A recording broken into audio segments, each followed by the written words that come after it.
Hey, Tony. Boo. Yeah, totally. Probably the greatest horror theme of all time, dude. Well, not only I agree with you, and to make it even more badass, that theme song for Halloween was written, recorded, and played by John Carpenter, the director. He performed all that music himself.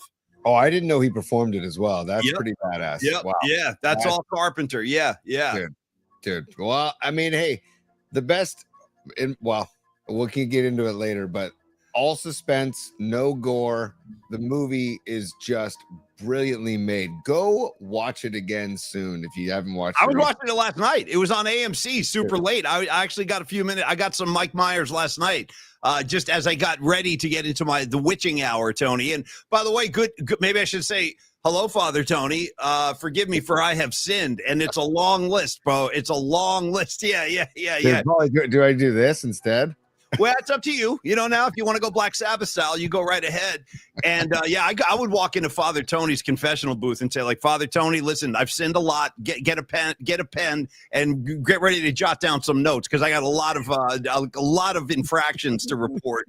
So, Father Tony, now Tony, can you guess what I am here? So dude, I was looking at this and I'm like, okay, you got like a glove, you've got it looks like a towel, That's fabric softener. Fabric softener. You got a glove, a sock, you got a couple socks. Everything is stuck to me. Do you want a hint? Oh, dude, what's like the when your hair goes bingo. Yeah. Ladies and gentlemen of the PMP Familia, I give you static cling. Okay, I'm static cling. Yeah. And let me tell you what. I got to tell you that this idea, and Rags, do me a favor, tell Chris about this, because I stole this idea from a buddy of mine in New Jersey, a kid I grew up with, went to high school with, Chris Samay. And he came to, I've talked about him on the show before. His nickname in the community is Scrub. And he's not a scrub at all. He's one of the all-time greats. He's a partner in a law firm now, but we had a great time growing up. And he came to a Halloween party one year with the same kind of motif, just crap like stuck all over him. And I'm like, you know what? I got to steal that from Chris. So Rags, let Scrub know that his static cling, tradition continues on. So there you go. I don't know how long this is going to hold, but we'll give it a shot. You know what I mean? Dude, it freaking rules, dude. And by the way, as I'm Father Tony today, I'm going to need Satan to make a visit during the show at some point. Hold on, let's get him involved right now. Why? Multiple visits. Why wait around? Hold on. Stand by. Okay. Happy Halloween, y'all. Now, here's the thing. I look over, I see Father Tony. Yeah. Let me tell you what, I'm going to steal your soul. Happy Halloween, PMP. Hold on. Dude, by the way, Paulie, the power of Christ compels you. And I've got my Bible today. It's the Tony Iommi's book, Iron Man. So there's my Bible today. So. I am Iron Man.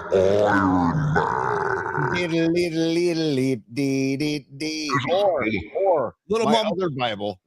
This is the Old Testament, right? The Old Testament is Iron Man, Tony Iommi's biography. New Testament, The Creative Act by Rick Rubin, which Dom gifted us. And it's a great read. I got to tell you, Tony, you look very convincing as a priest, as a man of the cloth, dude. Are you ready to forgive me for my sins or what? Yes or no? Yes or no? Am I forgiven? Yes or no? You know what I mean? Dude, instead of the body of Christ, I'd like to hand out like gummies, dude. Yeah. In the name of the Father, Son, and the Holy Ghost, have this 10 milligram gummy and just go relax. Go listen to some Pink Floyd. Call me in the morning. Yeah. When people walk up, sativa or indica, 2 milligrams, 5 milligrams. What would you like? People walking up with their hands cupped. The power of Christ compels you. All right. Hey, listen, happy Halloween, everybody. Robot said we got supers coming in already. We're going to get to all of y'all. We got a great show lined up for you today as we get ready to head into the weekend. We got a Halloween Game 6 up in Toronto. Very excited for that. We got a lot of questions with the Niners. Okay. Yeah. Just a little taste.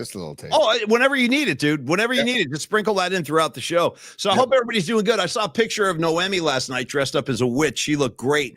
And apparently she was out singing Misfit songs in some bar, some costume party. You looked awesome singing Horror Business. That was killer. What do you got over there, Tony? Another man of the cloth? I'm going to be a Canadian priest today. Yeah. Father Tony goes to Canada today. There we go. Let's go. Nice. Yeah, dude, right on the shoulder. That looks good, dude. That looks really good. And I like how it's got the bear on it because it's kind of like giving us Cali vibes. Dude, I got my bear. I got my Cali bear right here. See him? Let's go. We got bear on bear. It's never happened before. We got a bear on bear show today, which I totally support. You know what I mean? Let the bears make love. Make baby bears. Yeah. I'm biased, of course, but I would argue that the California state flag is the best in all of the 50 states. I would argue. I would too. No, we got a great flag, dude. Don't mess with the big a bear roaming around California, man. I love the California flag, big time. And I'm very, very excited. I was talking to my dad about this. Wouldn't it be great? Wouldn't it be nice if that was good. Kevin Gausman is the winning pitcher tonight, and for the Blue Jays to win it all? I would be ecstatic for him, dude. I would be so thrilled for him. So I'm rooting for him too, but I am a little worried, like I said the other day, because the Dodgers already know him. They've seen him over the years. There's no mystery there. I have a feeling the Dodgers are confident going up against Gausman, but I hope you're right, dude. I hope you're right. Yamamoto, he worries me. The guy worries me, man. The guy's been throwing lights out. But all the pressure's on the Dodgers, so that's something we'll get into today. Also, the music assignment. We've got our hot and sour picks. We have we still need to do the review from last week's hot and sour. Also, Tony's top 3. We have a special Halloween installment of Tony's top 3 today. We're going to get to. And by the way, just to kind of start things off today, Tony, how wrong, or as Arthur Fonzarelli used to say on Happy Days, I was woo. I was rude. He could never say the word wrong. He could never admit that he was wrong. So he'd say, I was rude. But we were yesterday about the Ravens Dolphins. We were way off. Dude, they were booing your guy with the culottes, dude. His own fans were booing him last night. Well, he should have gotten booed. They looked awful. The Ravens looked good and Miami looked awful. And Paulie, it's great that you would mention the Arthur Fonzarelli, because yesterday was the 80th birthday for Arthur Fonzarelli. Well, I saw that. I saw a picture of him and Linda Carter from like the Emmys back in the 70s. They both look great. They're all young and handsome and very beautiful and everything. But yeah, happy birthday, Fonzie. Big part of that was a touchstone growing up in our era was Happy Days. Dude, sit on it. Okay, Tony, sit on it. Yeah. Sit on it, dude. I love it. Yeah. Hey. Or how about when he would go to comb his hair and then it was like perfect, so we didn't have to? He'd be like, hey, just looking in the mirror. Hey, yeah, dude, and just the elbow to the jukebox too. Like, come on, man, Arthur Fonzarelli for life, dude. Hey, by the way, real quick side note for Escobar. By the way, I missed you on Monday, Escobar. It's all good. I'll catch you at the next one. But Escobar checking in. He says, forget about the 70s. Linda Carter today. You know what I mean? Linda Carter right now, and I'm kind of with you on that. No problem, man. Linda, okay, real quick, Linda Carter or Daisy Duke? Right, Wonder Woman or Daisy Duke? Those I gotta go. I gotta go with the invisible lasso on this one. I do, or the invisible plane, whatever. I'm going Wonder Woman on this one. The costume, the stars and stripes. By the way, speaking of flags, before I forget this, so Tony's got the Canadian bear. I got the my static cling has the California bear on my chest. Rags. What? I don't even know. This is a legitimate question. What is the? This is a funny question. What is the New Jersey state flag? And I hope it's just a slice of pizza. You know what I mean? Just a flag flapping in the breeze with a slice on it. But I don't know. Rags, fill us in. Educate us today on the Jersey state flag. I should know, but I don't. I have no idea what it looks like. Oh, God, I would never have known that. I'll show it. I'll let Rags respond first. But then, Paulie, by the way. Oh, yeah. It's business time. Okay, we've got some business to tend to before we get deep into the girth of the show. We've got some supers here, Paulie. First of all, our guy, Ray Goodman and the Soulmates. Hopefully he's got a gig coming up soon, because I got to see this guy play after talking to him at our party on Monday. I really want to see him play. I want to see Noemi get on bass. But Ray says, given yesterday's show, new nickname for Tony, Snaps. Oh, because of the snaps on the shirt. I was like, snaps. Remember we talked about snaps versus Velcro? I have a shirt with snaps. I have by the way, Tony, you know what's so funny? I have a shirt with snaps. It's like a denim shirt that I got that day at our freaking shopping spree at Levi's. One of the most surreal experiences Tony and I have ever had. So a couple summers ago, I'll run you through this real quick because it was bizarro time. Tony and I were emceeing the Levi's summer concert series outside of Oracle Park. They only did it the one summer. I wish they would have continued. It was a lot of fun. We had Mustache Harbor. We had the Freestone Peaches. We had a lot of really good bands. And Tony and I would just introduce the bands, hang out, have a good time, talk to people. But in accordance with that, they were like, hey, since you guys are hosting the Levi's summer concert stage, we're going to send you down to Levi's, the store on Market Street. And so Tony and I walk in there blind, like, hi, we're here from KMBR. We're here to, I don't know, we're doing like some shopping or something. They're like, yeah, you guys each have like $1,000 each to spend. I'm like, what? So Tony and I walked out of there, I don't know, 4 or 5 pair. I'm still wearing those clothes, dude. All my jeans today are from that shopping spree. And we had like these style specialists like buzzing around us, taking inseams and guys fussing over us. Does this shirt go with this? You should try this vest. And anyway, so I have a denim shirt from that with snaps. Yeah. I forget the guy's name, but he laid out a whole outfit for me on the floor. Right. No, they weren't messing around. Yeah. They were treating us like we were like members of Duran Duran or something like that, you know? Oh, it's so great. I felt like Nick Rhodes for a moment. Paulie, Phil Dawson checking in as a super. Dude, look at God, I love that freaking picture every single time. Phil, thank you. Did Rags lend you the sock, Paulie? No, there's no soiled socks on my chest. These have been clean out of the wash. And again, hence the static cling. Everything is stuck to me. I'm hoping this will last for the whole show. Yeah. Oh, there goes the glove. Hold on. There goes the glove. for Rags's sock. This is for Rags. Is Rags forgiven? Yes or no, Tony? Oh, absolutely. Okay. You come into my confessional. Yeah, it's all good. Everybody gets a gummy and you go home happy. Yeah, there's no like sin, there's no punishment, there's no eternal damnation. Tony just says gummy up and enjoy Halloween. Yeah, your penance is eat a gummy and go hug 5 people and high five 5 people. There you go. That's your penance. Okay. Escobar Cheeks the Third checking in. He says, "You can't steal what I don't have." That is, dude. Talk about. Well, that's like, like all this encryption and all these password this and double passwords. And I'm like, I got nothing to hide.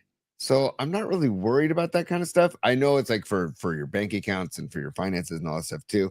But to Escobar's point, you can't steal what I don't have. That's beautiful. Go ahead, Paul. It has echoes of Fast Times at Ridgemont High when Mike Damone is making all the phone calls trying to scrounge up some money. And he called this one guy and he goes, "Hey, when you wanted those tickets, I got you the tickets, but I need the money now." And then the guy on the other line goes, "I can't give you what I don't have." You remember that? "I can't give you what I don't have." And then Damone's like, "All right, fine. Give it to me on Tuesday." Yeah, great. And he hangs up. He was having a tough night, Mike Damone, that time.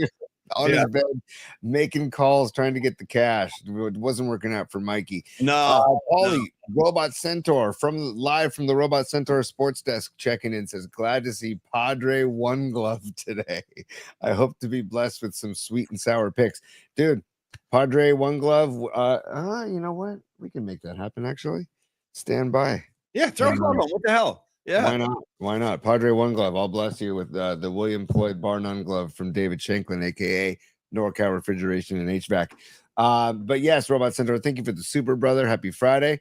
And then we got Stevie B checking in as a super. Stevie B, Deacon Tony, how many Hail Marys do we need for a Niners win and no injuries Sunday? Bro, that's a great question. I would like to know the answer from the heavens. What is the answer to that question? Because he's right. I'm a little kind of nervous about Sunday myself. How do you respond, Tony? I'm totally nervous. I would say everybody do pray to whatever God or energetic force that you'd like to on Sunday morning, because we're going to need it all. Because I don't feel good. And dude, the Niners are favored. They're 2.5 point favorites right now. Right. So I just don't feel very good about it, Paulie. Not knowing who the quarterback is, I assume it's going to be Mac Jones. I'm almost, I mean, if I had to bet, it's going to be Mac Jones. And by the way, shout out to Mac Jones's toughness. Yes. This kid has been sacking up, man, week after. He's been hurt for weeks, Mac Jones. Like pretty significantly, too. He's got a knee, he's got an oblique, and he's still out there balling. I have a lot of respect for Mac Jones and what he's brought. He addressed that yesterday. Excuse me. He was talking about the surface in the Meadowlands, MetLife Stadium. Horrendous piece of stadium that it is. Rags, by the way, have you been to MetLife Stadium? Have you gone there? Remember when I came back to Jersey with Liz? It was 2012, and she and I stayed at your place. We went to go see Bruce Springsteen. That was the first time I was in that place. I hate it. I really do. I think the place sucks. Have you been there, Rags? Give me your review if so. But yeah, so Mac Jones yesterday said, listen, when I was with the Patriots, I played on that surface multiple times. I played the Jets there. I played the Giants there. And he said all the right things. He's like, I'm not worrying about the surface. I'm there to play football. It's a 100-yard field, blah, blah, blah. So anyway, shout out to Mac Jones for just being a tough SOB. And just want to give him some love for that. I don't 100%. And I saw in the comment line, I think who was it? Rockin' New Era 84. What's up, Rockin' New Era? By the way, I got your email, dude. All the musical assignment, all about it. Thank you for that. And he says, Mac Daddy'll make you jump. The Mac Daddy make you jump. So hopefully Mac Daddy's not having to jump too much. But mobility is not one of his strong suits. So hopefully the O-line will protect him. And they're getting Barch back, I believe, right? Isn't Ben Barch back this week? Supposed to be. Yeah, it's supposed to be. So that helps. And Trent Williams, Pooney, these guys, they got to protect Mac because he's a pocket passer and he needs the protection. He needs to get the guys downfield to run a little bit of a route. You know what I'm saying? So I do. This is going to be an interesting game, man. I have to be honest with you, Paulie, I have very little feel for this game. Usually I've got. I do too. That's right. It's kind of like I feel the same thing. Very like unsteady, uncertain feeling about this. And then you showed that clip of Jackson Dart yesterday, all confident and handsome, hanging onto his pads, laughing. I'm like, damn, I don't like this guy's demeanor. He's making me nervous because he's so at ease and so confident. I think I saw a super from Patty, by the way, too. Let's not forget the Patty from Napa. Let's get her up there too. Yeah, Patty from Napa checking in from poolside. She's checking in poolside. Right on. Are you a lifeguard today for Halloween, Patty? She says no interruptions today, just lounging at the pool, listening to PMP. Happy Halloweeny, she says. Yeah, happy Halloweeny. And by the way, Tony's got a special Halloween style top 3 we're going to get into today. And thank you, Patty. You enjoy yourself up at the pool. And by the way, if you guys are in the audience today and you're costumed up, let us know. Send some pictures in. paulyspod@gmail.com. Let us know what you're wearing. Let us know what you're looking like. By the way, a little on-air producing. Tony and I have been buried freaking alive for the last couple of weeks, and it's going to continue. We got another week of this madness. Yeah. But did I don't know, Dami, did you get a chance to, and I'm sorry to dump this in your lap in the middle of the show, but did Dom Peralta, I'm talking to you, Dom. Hey, what's up, buddy? Did you, in fact, we'll do a stellar design right after this, but did you get the list of songs from the audience, because we asked you to kind of consolidate those, just to give us a list so Tony doesn't have to rifle through one at a time. And if not, don't worry about it, man. But if you did, send it over to Big T so we can read that during the musical assignment. Yeah, if not, I can rifle through them. And thank you everybody for emailing into paulyspot@gmail.com. Pauly, one more we have one more super from Marcel Pantaleon. He says, oh, great picture. Look at these two guys. Look at that handsome couple right there. Hell yeah. Damn, that's a power couple right there. That's what, look, it's like a Hollywood couple, the both of them, starlets, you know what I mean? Totally, just beaming, just oozing joy. Need a prayer from the Reverend Al Davis. Pauly, let's go into the Al Davis confessional, maybe. Don't come to me with your horse shit prayers. Sorry about that. Prayers ain't gonna help you. You're on your own. You want Ken Stabler's number? Fine, take it. You want Cliff Branch's number? That's fine. Dave Casper, he's all yours. 87, take it. Remember we were talking about how the Raiders don't retire numbers? What do you need? You want Jim Plunkett's number? It's all yours. Howie Long, take it. Enjoy. By the way, the Raiders are a sorry. They're in a sorry state of affairs, dude. I remember all the confidence you had with Pete Carroll at the beginning of the year. You're like, he's going to change the culture. I'm like, I don't know, buddy. Not with Geno Smith out there. And it's not personal. I actually like Geno Smith, the man. But, dude, you see him. I mean, he's got nothing in front of him. He's got nothing to throw to. The Raiders are lost at sea. They're just lost at sea. And poor Al Davis, he's having a hard time up there in heaven. I know that. Oh, dude, the sea was angry that day, Pauly. You know what I'm talking about. Right through the blowhole. I reached into the blowhole. Yeah. Is anybody a marine biologist? But you asked if people were dressing up today, Pauly. Might I bring something to the show? Please. From our very own Carlos De La Fuente of Flex Funding. Carlos, check him out. I'm going to bring him to the stage. Look at this. Lowe's, look at that. As the purple one. Carlos De La Fuente has the purple one. Happy Halloween, Carlos. And check it out, Pauly. He's got Prince in the background. He's got the glasses on, and he's got the purple scarf. Looking good, Carlos, man. I love it, dude. Outstanding. No, Carlos looks amazing. I love the hat. I love the whole vibe. Look how happy he looks too, Los. You hit it out of the park, man. And also Noemi as the witch. She looked pretty awesome too. So let's get into, we'll take a step back. Take a step back, y'all. We're going to take a step back and give you some Stellar Design love. Our first sponsor read of the day, courtesy of Don Peralta and all his great work at Stellar Design. Stellar Design, let me tell you all about these guys. They are the San Francisco Bay Area-based industrial design center, or studio rather, shaping the future of product innovation. We have a new yard sale product, by the way, the day bag. Get over to yardsale.day. Yardsale.day/ for more than just the slopes, but every day, like the gym, farmer's market, travel. Tony can carry it around tonight, put his candy in it, the day bag, whatever he wants to do. Are you going to be out there with your kids trick-or-treating tonight? Oh, God, yeah. Definitely. Yeah. Definitely. How old is Olivia right now, buddy? Olivia's 10. Dom is 11. Dom turns 12 in February. Olivia turns 11. You probably got like maybe 1-2 more Halloweens at the most before Dom bows out. You'll see. They usually tap out around 13. By the way, I guess this is a new thing. Well, we can get to it after, but remind me to talk about full-size candy bars as trick-or-treats, dude. Like a full Snickers? Like a full-on Snickers? Yeah. Or like a full-on $100,000. Like, what are we doing? Like, they sell Halloween. What happened to the bite size, the fun size? Yeah. It's a treat. It's not a whole freaking bar. Chill out, people. Anyways. A bar. All right, Tony, a shout out looking for Mr. Goodbar, by the way, too. All right, listen, Stellar Design, founded in 2014. They guide ideas from concept to production through prototyping, testing, and launch. From breakthrough consumer electronics to life-saving medical devices, Stellar has merged cutting-edge technology with stunning aesthetics. I can vouch for that, man. This stuff looks great. So your product will always look amazing, and it's going to work flawlessly. They create award-winning design with meaningful connections between people, product, and brand. So as we like to say, doesn't matter if you're an individual with an idea that you want to bring to life, talk to Dom. Maybe you're a startup company like the PMP boys here, or you're a big dog, a Fortune 500 company. Stellar offers partnership to achieve out-of-this-world design. One more time, please do visit stellar.design and make design impact. Contact our main man, Dominic, look at that, man. That's a relaxed guy right there. Look at that day bag. Damn, no wonder he looks so chill. Nice day bag.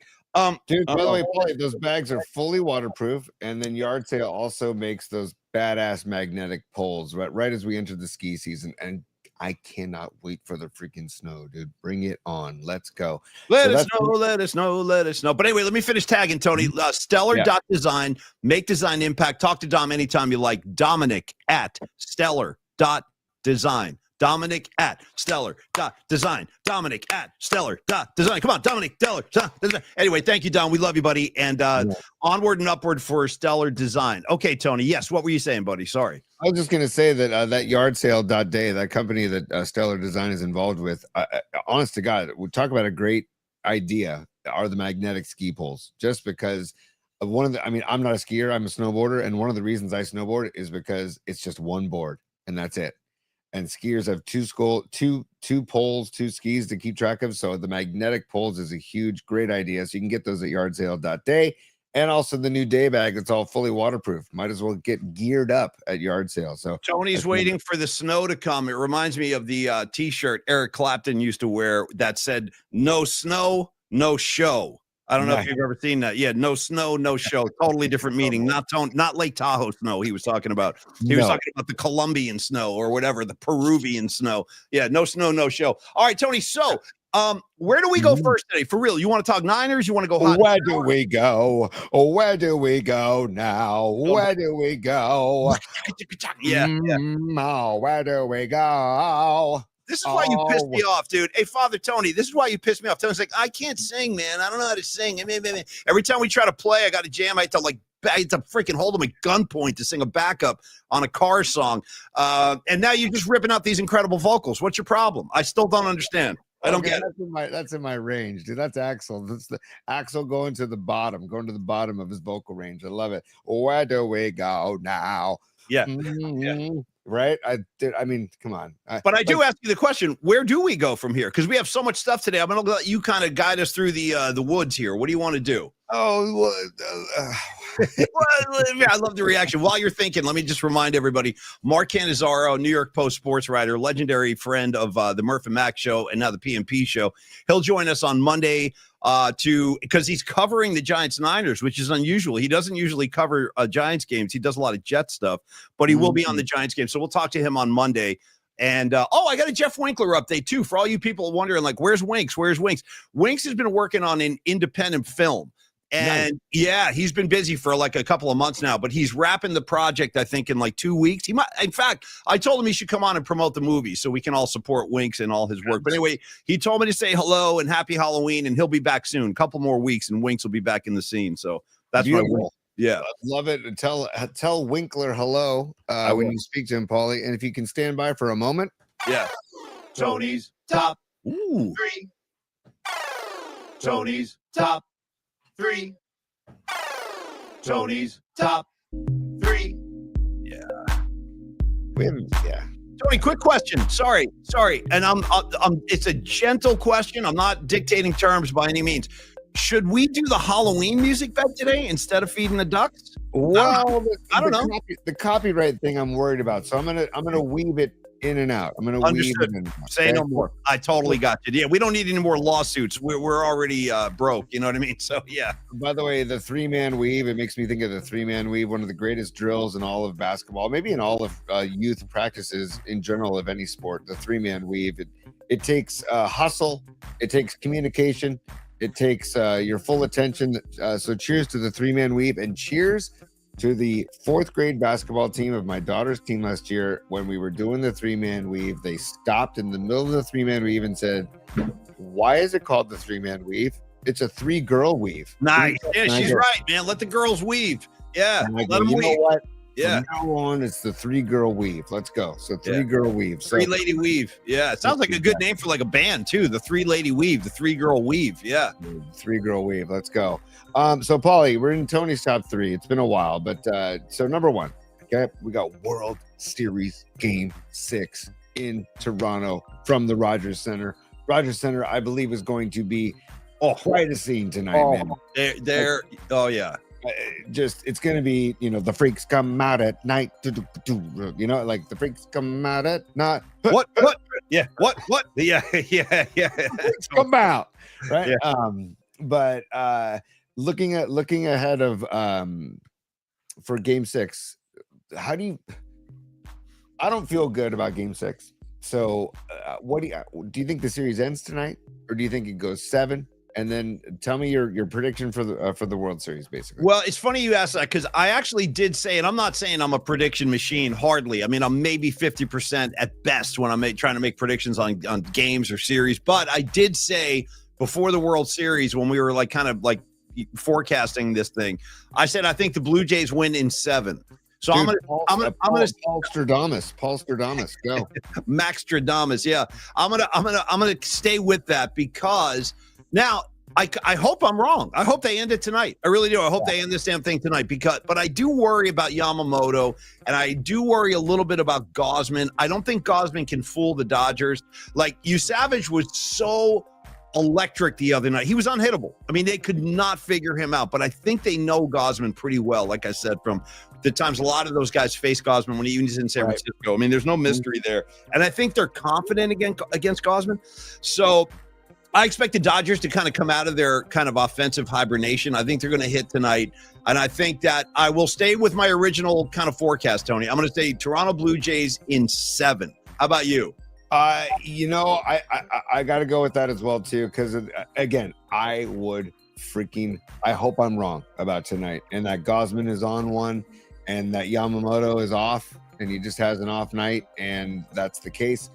But the guy has 2 complete games, dude. His last 2 outings have been complete games. I don't know what else you want. Like, the guy is ridiculously good, and he's so difficult to hit. So I just feel like I'm with you, Paulie. Let me ask you this. Sorry, I'm going to interject a question from Lily Merchant. Lily says Yamamoto can't repeat what he did in Game 2. Yes, Tony, or no? You're the pitcher. You tell me. I don't know. Good call, though, Lily. I don't know if he can, but I'm worried about the guy throwing 9 and baffling hitters. Yeah. I don't know if he'll do another CG, but I do know that Dave Roberts, when given the opportunity to not use his bullpen, he will. So he'll and this is Yamamoto's last start of the year, so he's going to try and get as much out of him as possible. He'll sell out. Yeah, I expect him to go deep. Yeah. And Yamamoto, dude, is he's like a modern day Greg Maddux, the way he throws the baseball. And he throws harder than Greg Maddux did, but he locates and mixes up his pitches very much like Greg Maddux used to, keeping people off balance. I would love to see it if Toronto gets small ball involved tonight to really kind of mix things up and to really kind of just kind of rattle Yamamoto's cage that they're going to try and get on base however possible. Like that kid Ernie Clement. Just give me more Ernie Clement. Everybody needs more Ernie Clement in their life. Paulie, you know who people don't need in their life? Shout out Clement Street, by the way, in San Francisco. Giorgio's Pizza, Green Apple Books, Bill's Place. I could go all day. Tony, you want to go old school Clement, and shout out to Gordo's and all that. But shout out, Tony, to Ernesto's. Do you remember Ernesto's out like on 23rd and Clement, something like that? Of course. I used to live in that hood. It's such a great hood. And yes, shout out to neck of the woods that used to be Last Day Saloon. One of the greatest. Last Day Saloon for life. And shout out to Rod Brooks, who used to live right off Clement and 24th, where I'll never forget, I brag about this all the time on his behalf, had a Super Bowl party one year, walked in his front door, sitting right there on his coffee table, a massive bowl of bacon. Yep. And I go, Brooksy, what's with the bacon? And he goes, well, who says bacon can't be an hors d'oeuvre? And I'm like, not me. Hand me a strip. Let's get into it. You know what I mean? Let's whack some bacon down. Anyway, Rod Brooks and the bacon hors d'oeuvres, gangster style. But anyway, I'm sorry. Finish your thought, T. I was just saying, do you know who we don't need today? Because there's a lot of things we do need today. I'm going to share with you who we don't need today, Paulie. Yeah. Is this jackass. We got to get into it. Let's go. At the table. Take it, Tony. Take it. This jackass. Well, let's just play the audio. I'm not lower. By the way, who keeps bobbleheads in their locker? What are you, effing 12, dude? Yeah, like, seriously. I don't know, man. I don't know. But just look at his whole face, the bags. You're going black now. Oh, I see. You got a black Dodger hat on. Ooh. Here we go. Stand by. Oh, Blake, just with how this game started, what do you think allowed them to get to you so early before you were able to settle in? They didn't really get to me. It was first. They didn't really get to me. What do you call 5 earned runs? What's that? What do you call first 2 hitters going deep? Back to back jacks right out of the gate. Yeah, they didn't really get to me. Really? Keep going. I want to hear more of this. Yeah. Here we go. Let me make sure the volume's all the way. Yeah, man. Pitch of the game, 97 fastball up and in. He hits at 98. It goes out. Pretty unlucky. How about tip of your cap, Blake? You know what he looks like, Tony? He looks like a guy that works at the auto mechanics, like at the garage. You bring your car in, and he looks like the kind of guy who's like, oh, yeah, no, you need you need new spark plugs. You need all 4 new tires have to be changed. And he's like he looks like a mechanic I don't trust. You know what I mean? I'm like, everything this guy says, I'm like, you know what? I don't believe a word you're saying. He don't even look like a ball player. But anyway, that's just my own kind of view of him. If I went to my mechanic and he had the bags under his eyes like Snell, I'd be like, dude, this guy's not getting any sleep. He's not working on my car. Give me the keys back, dude. Give me the keys. Yeah. I'm going. By the way, shout out to that mechanic in Seinfeld who stole Jerry's car, the Saab, and he goes, "You see this gasket? I have no confidence in this gasket." And he just throws it away, and then he just takes Jerry's car and just drives off. Yeah. Totally. Yeah, let's get more from this jackhole. Here we go. Give it to me, T. And then Vlad, that's just a bad pitch, and then fastball. Oh. But then after that, pretty smooth sailing. Figured out their lineup, what they like to do. What? Varsho gets a triple on a 78 exit velo. It's just unlucky. Yeah, I mean. Yeah, they beat you, dude. They beat you. That ain't unlucky. They beat your ass. It's as simple as that. You got beat. You lost. Sorry, I'm getting upset now. Yeah. No, they didn't just beat you. Yeah. You gave up 5 earned runs, and you gave up back-to-back bombs to start the game when your team needed you the freaking most. Thank you, Tony. Come on, man. It's a gag job, Blake Snell. You gagged. You gagged when your team needed you the most. You're part of this $1 billion payroll. It's a freaking joke, man, that you're saying unlucky instead of being a classy dude and saying, tip of the cap. hey, they got to me. You know what? I went inside. They got their hands inside my fastball and got to me. He could have taken the high road. He could have given props to Schneider and Vlad for going deep 1-2 to start the game. No, he says unlucky. You know what, dude? Double guns. Father Tony says double guns on Halloween here. And let me give you the greatest usage of the word unlucky in cinema history. I'm going Godfather 1. Al Pacino flies out to Vegas. He's meeting with Mo Green, and he just sits him down and starts throwing his weight around. Michael's like, how much is it going to cost me for the Corleone family to buy you out of your casino? And he's like, you don't buy me out, I buy you out. And then he goes, what do you think, I'm skimming off the top, Mike? And then Al Pacino just goes, no, you're unlucky. You're unlucky. So anyway, shout out Mike. That's how you use the word unlucky, not like this jackhole, you know? Completely, dude. I just think it's hysterical. It's hysterical that he says unlucky multiple times. They didn't really beat me. He's got the balls to say they didn't really beat me. I was unlucky. Bull ass, dude. You got beat, Holmes. You got beat. But also, he's given exit velo. Like, dude, who cares? The ball went out twice in the first 2 at-bats of the game, dude. What did he say about exit velo? What did he say? That's absurd. Who cares? Well, here he goes. I threw a pitch 97, exit velo 98. You know, here. Like that matters. Yeah, it left the yard, kid. It left the freaking yard. I don't care if it's going 68 miles an hour. It left the yard, bro. One more time. Here we go. Before you were able to settle in.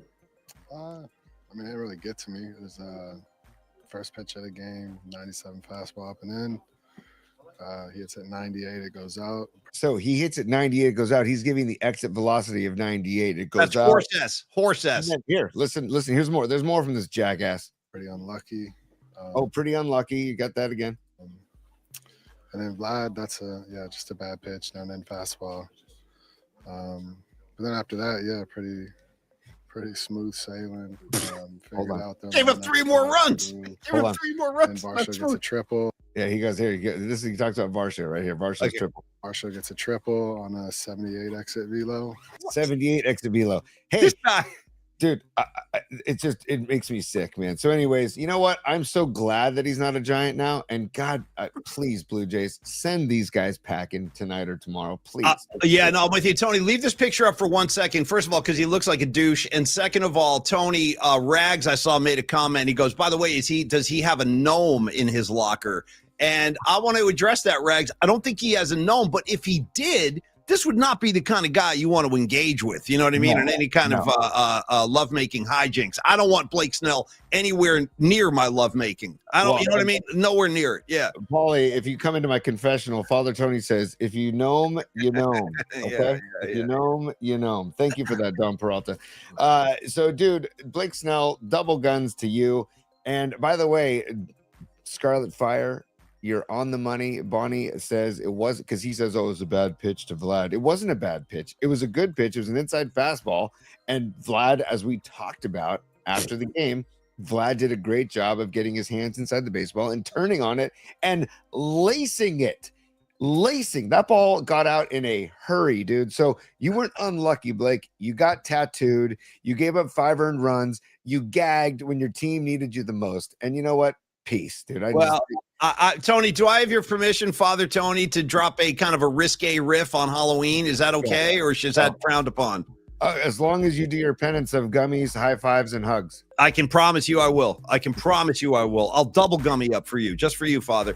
But anyway, Rags was saying, like, Blake's, because I said I don't want Blake Snell anywhere near my lovemaking. Rags goes, he could sit and watch, but Rags, if he sat and watched the lovemaking session, he'd be dropping stupid comments like, I see the he'd be saying stuff like, you know, his thrust velo isn't what it should be, dude. His thrust velo. He'd be critical of the thrust velo, if you follow what I'm saying. He had a thrust velo at 68. Yeah. If he wasn't able to perform, would that be unlucky? Or is that just the way it's supposed to be? Nice. I couldn't rise to the moment, if you know what I'm talking about. Right. Yeah. I was just unlucky. It wasn't my fault. I was unlucky. All right. Tony, hell of a top 3. We're getting into all kind of territory here. Well, I had to just get that off my back, Paul. I appreciate it. No, he's a D-bag, man. I'm so glad that he got away from the Giants. Good. Stay away. You got your ass beat, Holmes. Face the music. You got beat. Plain and simple. Yes, and if we want to create vibes for World Series Game 6, I just want to present this because this is, look at the vibe here, and he's going to be back home at the Rogers Center. I wonder, look at Getty. Look at freaking Getty. Now, I got to give Chad Smith propers because you know what? Chad Smith is a great drummer. And he really is. He's a monster. Chad Smith can play anything, anywhere, anytime. You know what's crazy about this picture?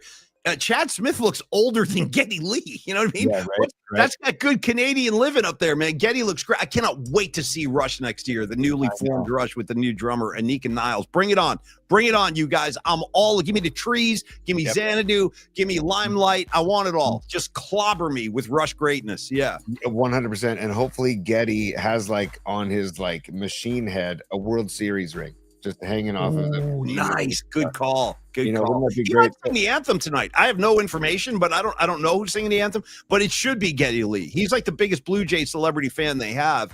So I would trot his ass out there and let him do his high octave version of the Canadian national anthem. God keep our land glorious and free. Oh, Canada, I stand on guard for thee. Oh, Canada, we stand on guard for thee. I'm ready, T. Yeah. I'm going to take a tug of the Canadian maple syrup. Just nice, Tony. Hit that S, dude. Yeah. Tony, man. I like when Tony spells out for comedy. That's awesome, bro. Cheers. Great. It's actually really good, but you can't have too much. How about pouring some of that syrup in your coffee? I wonder how that would go. That might be like a maple coffee. That'd be interesting. That's actually not a bad call because it's delicious. Delicious. I love you hitting it out of the bottle. That's gangster. So good, right from Canada. Thank you to my parents for bringing the Canadian towel. And then talk about the vibes, the particles, the vibes. Let's go. Paulie, number 2 on the top 3 before we get to number 3, which is a dual pronged number 3. There's 3A and 3B. I like when you hit me with dual prongs. I'm a big dual prong guy. Yeah. No, I really am. Paulie Mack and the dual prongs. I might use that name next week for the gig. Well, Satan, you might want to get a pitchfork out, buddy. But Paulie, we talked Niners against the Giants this Sunday, and hey Paulie, hi, Phil Sims here. Can't get enough of that. Honestly, can't get enough of your love, baby. Yeah, go ahead, T. Forget all the talk that we've talked about all week. Whatever. Do the Niners leave MetLife with a dub on Sunday? I'll say yes. Because I'm a believer and I ain't no deceiver. You know what I'm saying? I'm a believer. I ain't no deceiver. Mountains fall. I'm in the mood today, bro. I'm just in the mood. Anyway, I'm going to say the Niners get a win in Jersey. Why not? I mean, feed Christian McCaffrey. I would recommend more than 8 rushes for CMC if I could be so bold. Last week, he only toted the rock 8 times. That's crazy. Get him involved in the ground game. Let their defense kind of crowd the box and then let Mac Jones go to work. Yeah, I'll say we'll win the game. And I expect kind of a low-scoring affair. I have no basis for that. It's just something I feel. So I'll say something like maybe, I don't know, 21-10 or 24-17, something like that. But yes, Niners leave the Meadowlands with a win. I'm riding with that. How about you, Tone? Yeah, man. And run. Like run like hell. Pink Floyd, Run Like Hell, right? Another Gilmore track, by the way, which we endorse. Yes. And I guess the New York Giants allowed the most. They gave up a crap load of rushing yards to Saquon Barkley last week, and they allowed 276 yards rushing last week to the Eagles on that game with the tush push and all that jackassery. But if that's the case, we know this. Get Brian Robinson Jr. involved. Get the running game going. Like you said, give McCaffrey more than 8 carries. And then get the run game involved. And then use play action to hit George Kittle. Use play action to hit Juwan Jennings. If he doesn't, drop. Okay. And just to relay a message to you, Tony, because it's echoing something you've been saying for 9 effing weeks now, and it comes from Stevie B, another Jersey boy relocated to California. He goes, would it kill the Niners to mix in Garendo? Tony, we brought that to Dave Lombardi. He almost laughed us out of town. He was like, well, Garendo. He was like, you can't put him on the field. I was like, I don't know why. He's the fastest guy we got. But anyway, Tony, Stevie B's feeling your Garendo vibe. And I am too. Throw him out there. Can't hurt. Stevie B, Father Tony absolves you of all your sins for that comment, Paulie. I couldn't agree more. Dude, the guy was going to be McCaffrey's backup going into the season until Brian Robinson became available, or until the Commanders made it, known that, or Brian Robinson made it known that he wanted to be traded. So the fact that they were considering him being McCaffrey's backup tells me that they had confidence in him, and all of a sudden now they don't have any confidence in him. Well, Shanahan does this sometimes. Shanahan sours on a guy and he'll just like punish him all year. He did it to Ayuk. You remember the first couple of years with Ayuk? He was always in the doghouse. So maybe it's something like that. I don't know. Maybe it's just Shanahan's at odds with him. It's a guess, because I can't explain why else we haven't seen him. And I would use some Garendo on special teams too, because Sky Moore, hasn't really done jack S. You know what I mean? Mm-hmm. Mm-hmm. Yeah, I don't know, man. I like Garendo. And by the way, how many Isaacs? There's not many Isaacs anymore, dude, except for the Love Boat Isaac is the only one I can think of. How about Chris Isaac's Wicked Game or whatever it was? Or, dude, what a wicked thing to do with that whole bit. Remember? Yeah. How about, well, do we? What? Give it to me. Give it to me. When we had Chris Isaac coming to the ballpark with us, and the Lee Hammer special. I got you guys some bleacher seats. You're right in the middle, seats 17, 18, 19. I'm like, wait, where are we going? Yeah, we had to take Chris Isaacs out to the bleachers like jackasses. Instead of bringing him up to the suite, instead of giving him like the great seats behind home plate, because KNBR used to have seats, really good seats all over the place. Tony, that's before they got kicked out of their studio in the ballpark, just for taking notes. But anyway, yeah, we actually had to take Chris Isaacs to a game and sit in the freaking bleachers with him like he's some kind of bum off the street. Kind of an embarrassing moment, if I may say so. Yeah. To Chris Isaac's credit, he did not complain. No, he was a cool dude, man. Yeah, super cool dude. And actually, people were like, "Dude, Chris Isaac's out here in the bleachers. This is so cool." So he handled it like a total pro. And then we got to give Isaac Hayes some love too, as the chef in South Park, dude. What a second career after the musical career. He becomes the voice of the chef in South Park. Well, he's also the Duke of New York in Escape from New York. He plays the villain, Isaac Hayes. He's the Duke. You're the Duke. You're the Duke. Anyway, Nice. Are we still in your top three? Are we still in there? Yeah. So, yeah. Well, that was just basically the call about Niners, and I think like I said, we don't have much feel for this game, but I do think that the Niners do win this game, and it might come down to the leg of Eddie Money again, dude. Which is fine. I have all the confidence in the world in Eddie Money. The confidence, the face, the confidence, man. Bring them on. Give me some De Niro. I'm ready.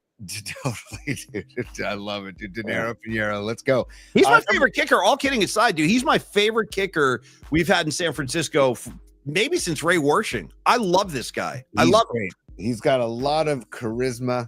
Big time. For a kicker. You guys a kicker, he's got personality. That's very unusual. I love it, man. It's funny. Like I tell my son all the time, like, hey, dude, if you're going to play high school football, you tell your coach day one, I'll kick the ball too for you. I'll kick the ball just because I feel like you'll always have a job if you can kick the ball. I don't know. Does your son kick lefty?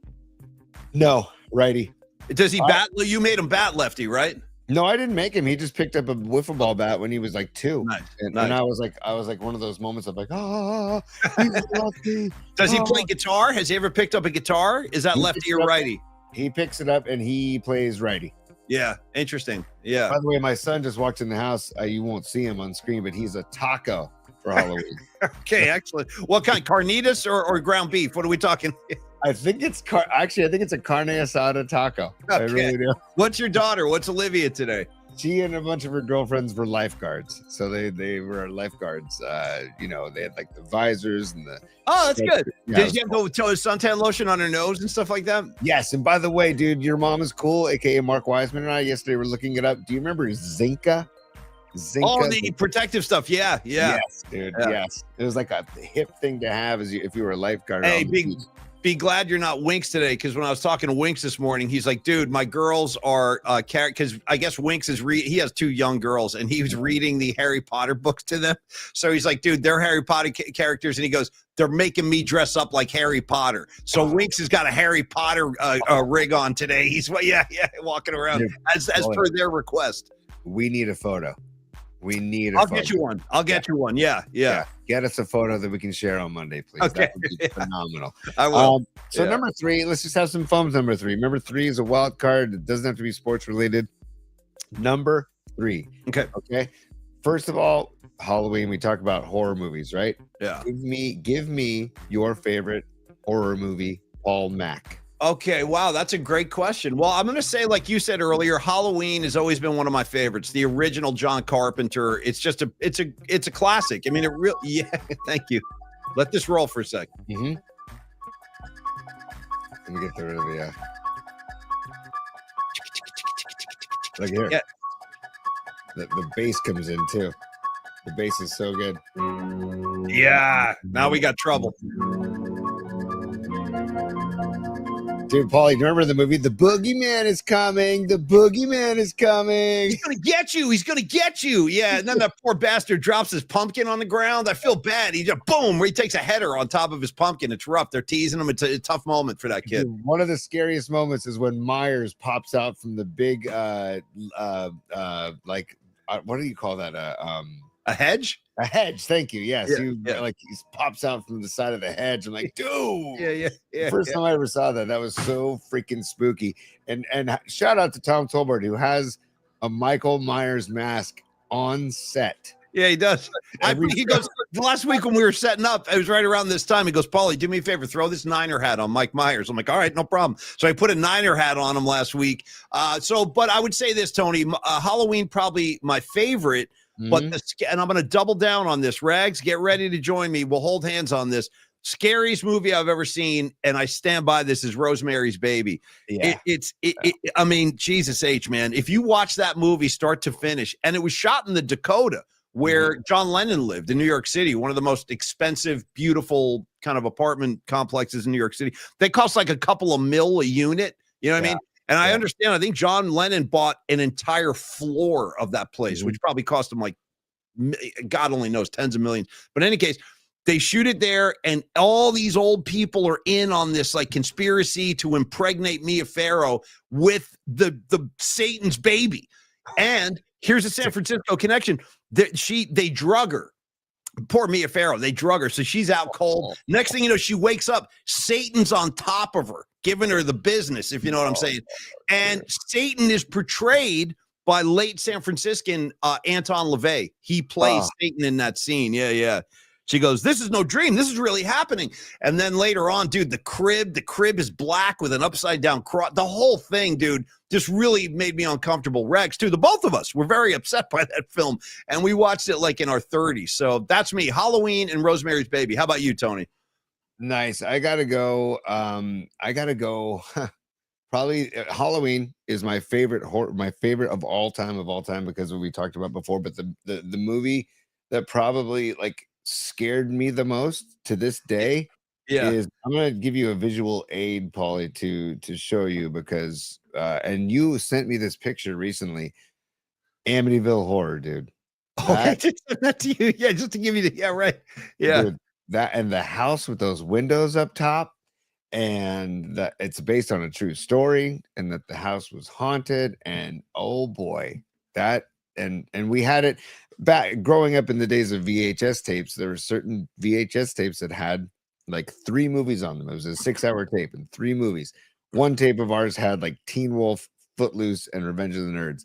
Another tape had like the Amityville Horror and a couple other movies. And I'm like, dude. And so I watched it more than once. And I'm like, man, did that keep me up at night a few times. So Amityville Horror for sure, dude. Nice, Tony. And a quick shout out to my friend Diana L on the comment line. She goes, listen, as far as Rosemary's Baby's concerned, she goes, I can't watch that movie. She goes, anytime Satan is involved with a rape, count me out. Count me out. And I feel you. No, nobody wants to get raped, period. And then nobody especially wants to get raped by Satan on top of everything else. Diana L., I feel you loud and clear. And I still get nervous when I watch that movie. I'm not kidding. It makes me very uncomfortable.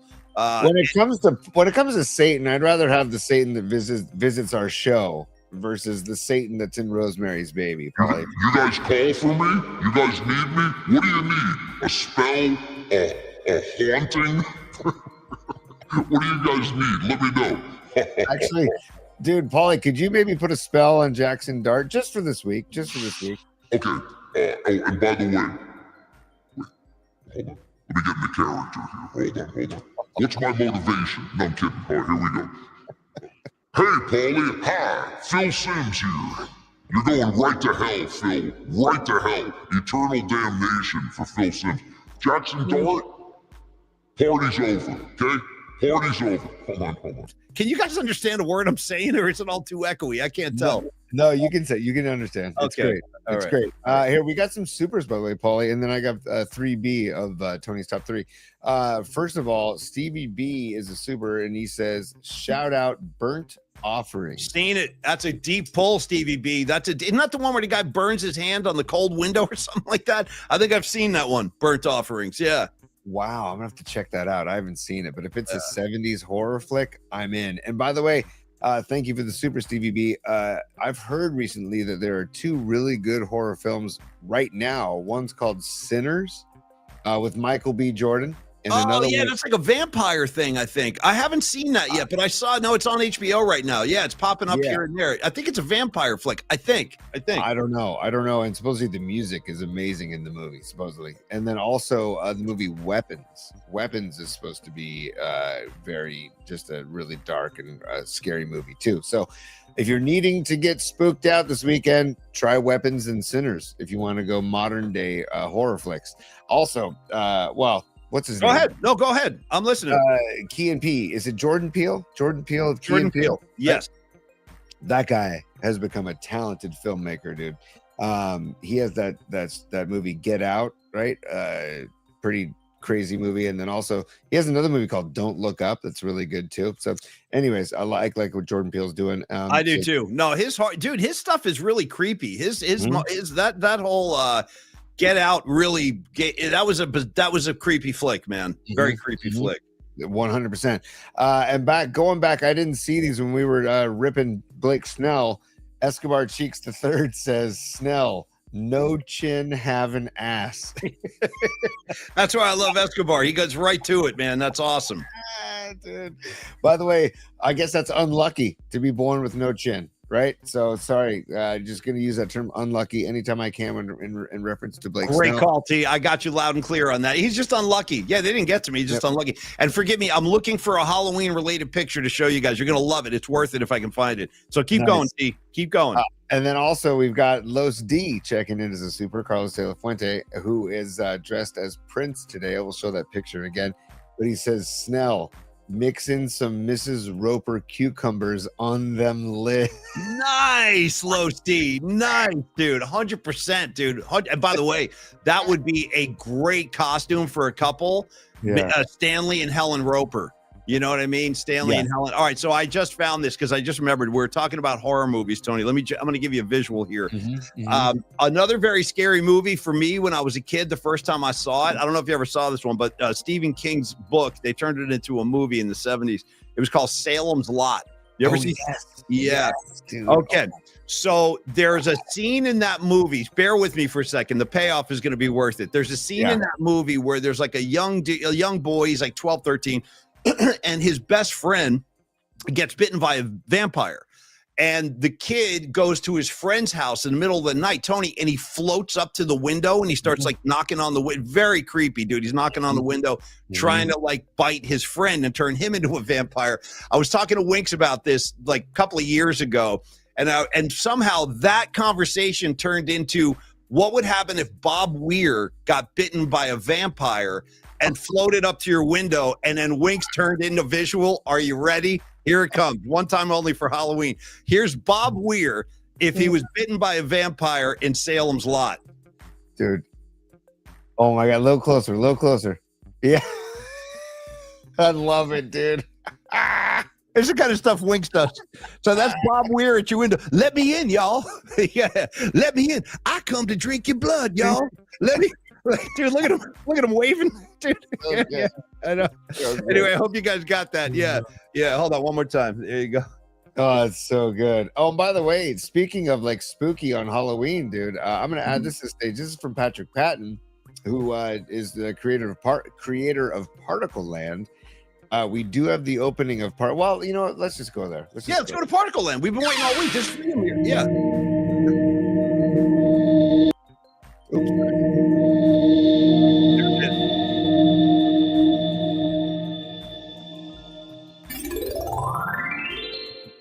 Welcome to Particle Land. Hell yeah.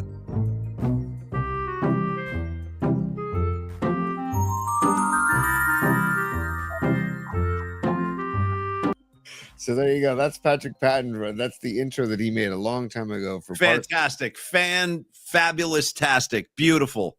And then he brought us this gem. Here we go.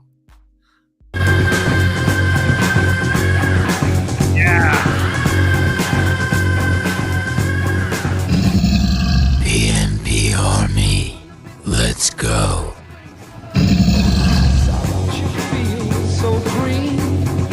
Wow.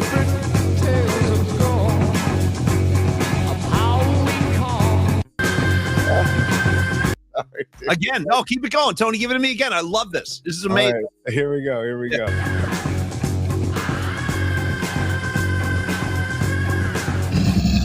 PNP Army, let's go.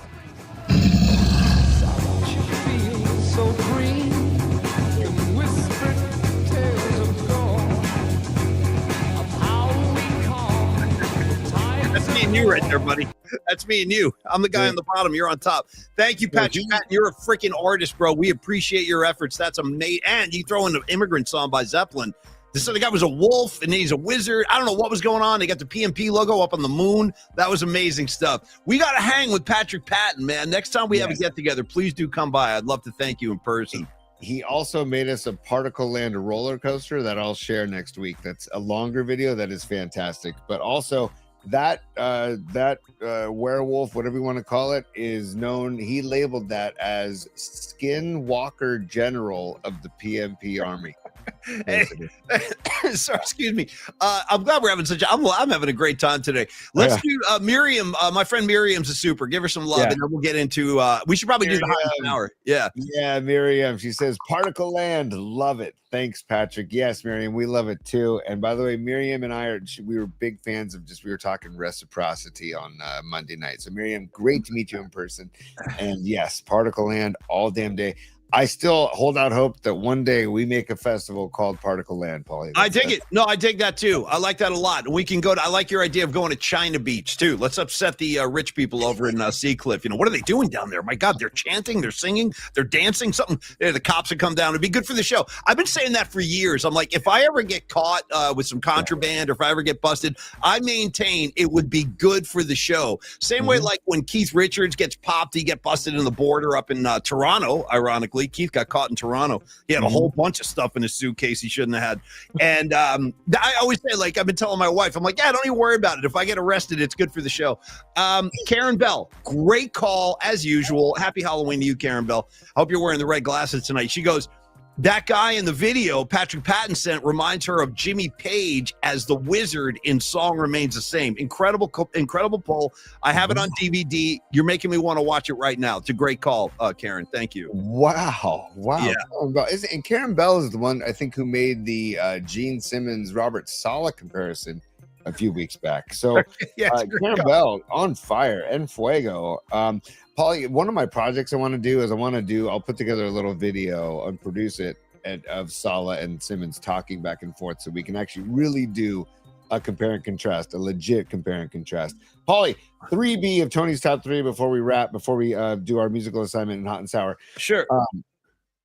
Halloween shows, right? Have you ever been to like a good show, a musical show? Like tonight, after trick-or-treating and stuff, I'm gonna go to the Fox Theater in Redwood City and see Alex Jordan and Friends. They're gonna they're redoing the Dead show from 83, Halloween 1983, which was in Marin County, and I'm very excited for that show. Holy crap, dude, you're 100% right. Let me tell you I'll tell you what's coming right now. Here's what you're going to get tonight. Halloween, and again, I don't know. I have problems. I don't know. The fact that I can recall Dead shows like this, it kind of worries me at this point because it's the only thing I can remember. I can remember Great Niners and I can remember Grateful Dead shows like the back of my hand. In everything else, I'm lost. I am clueless in life. But since you brought up 10/31/83, that was a famous show for a couple of reasons. Actually, you know who's there? My friend Brian Connors. BC was at that show. Nice. We were just talking about that show last weekend when I was hanging out with him. But that show is legendary and noteworthy because, first of all, the Dead did not play the Marin Civic Auditorium very often. That was very unusual.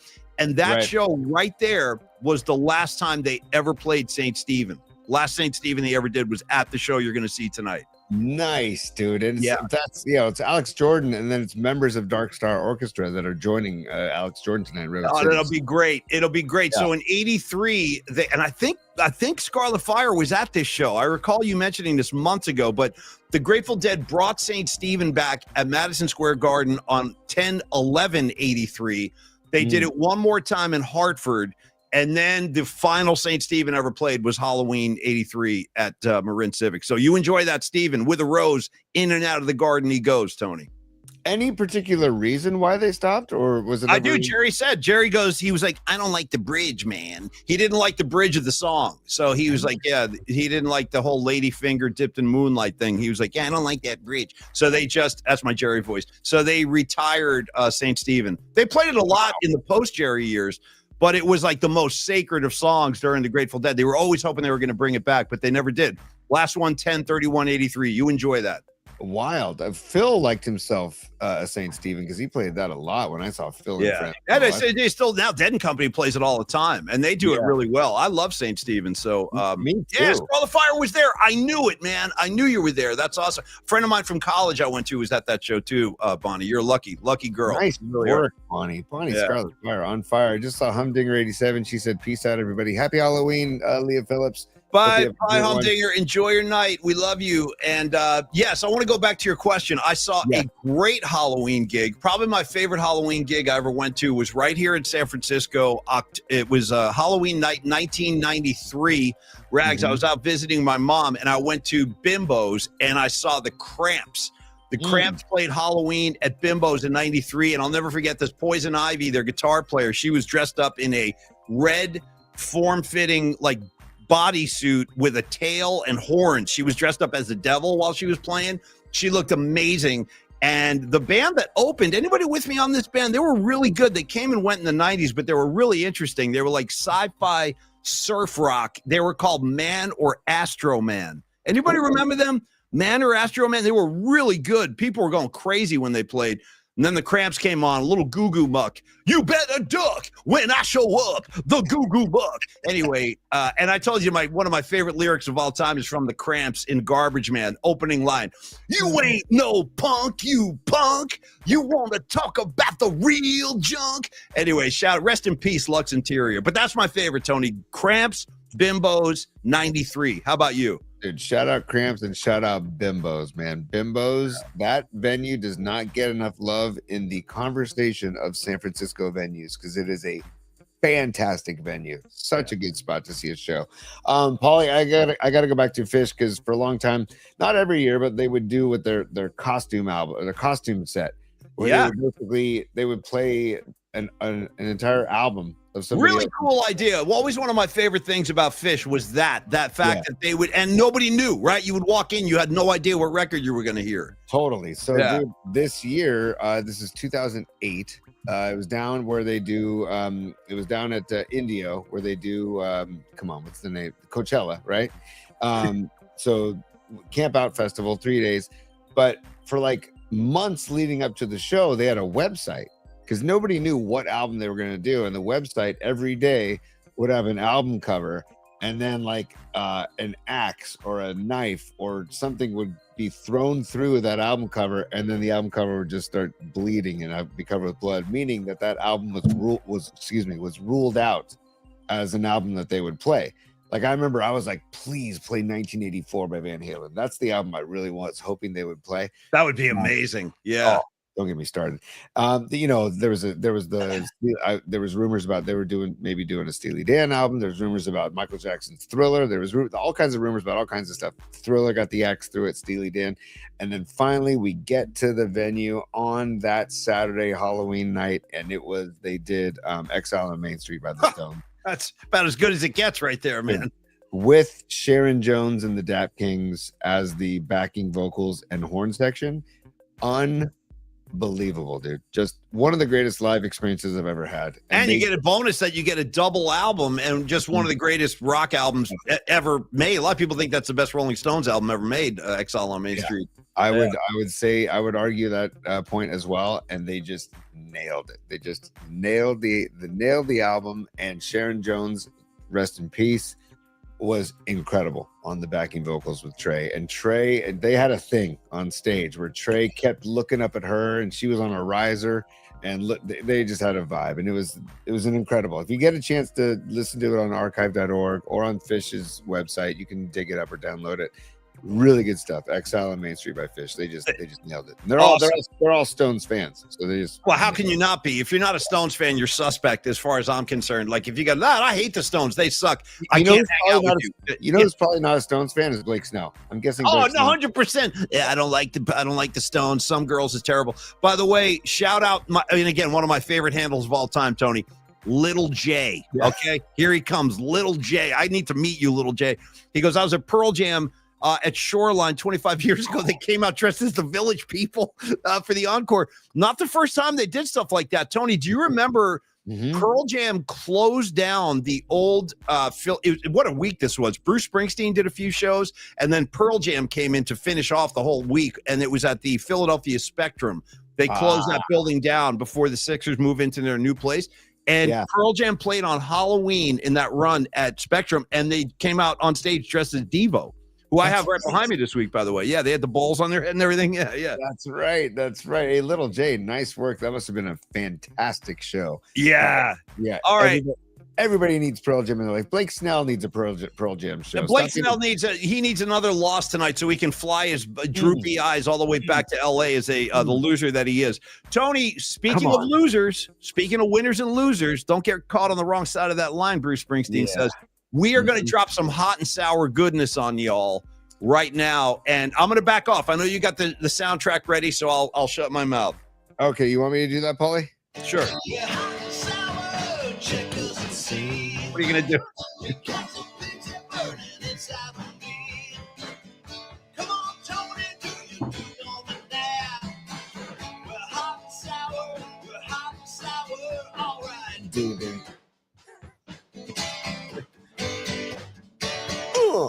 Yeah, totally. Totally. All right.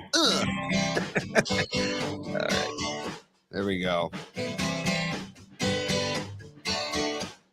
There we go. Thank you, Tony. Thank you. And we're going to dive in with an update. So last week, Tony had a tough week. He went 0-2. He's now 6-10 on the year. I had a rather boring week. I went 1-1. I'm now 9-7 on the year. But Tony, this is the weekend we get it right. It's the Halloween vibes are in the air. The Toronto Blue Jays are going to stuff the Dodgers in a trash bin and send them home.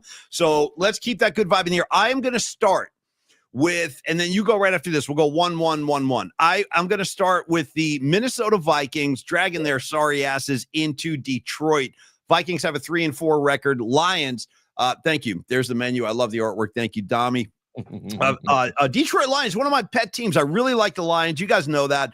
They're 5-2. Here's the thing. Vikings 1-2 on the road. Lions 3-0 at home. And here's the thing, big spread in this game. The Vikings are getting 9.5 points.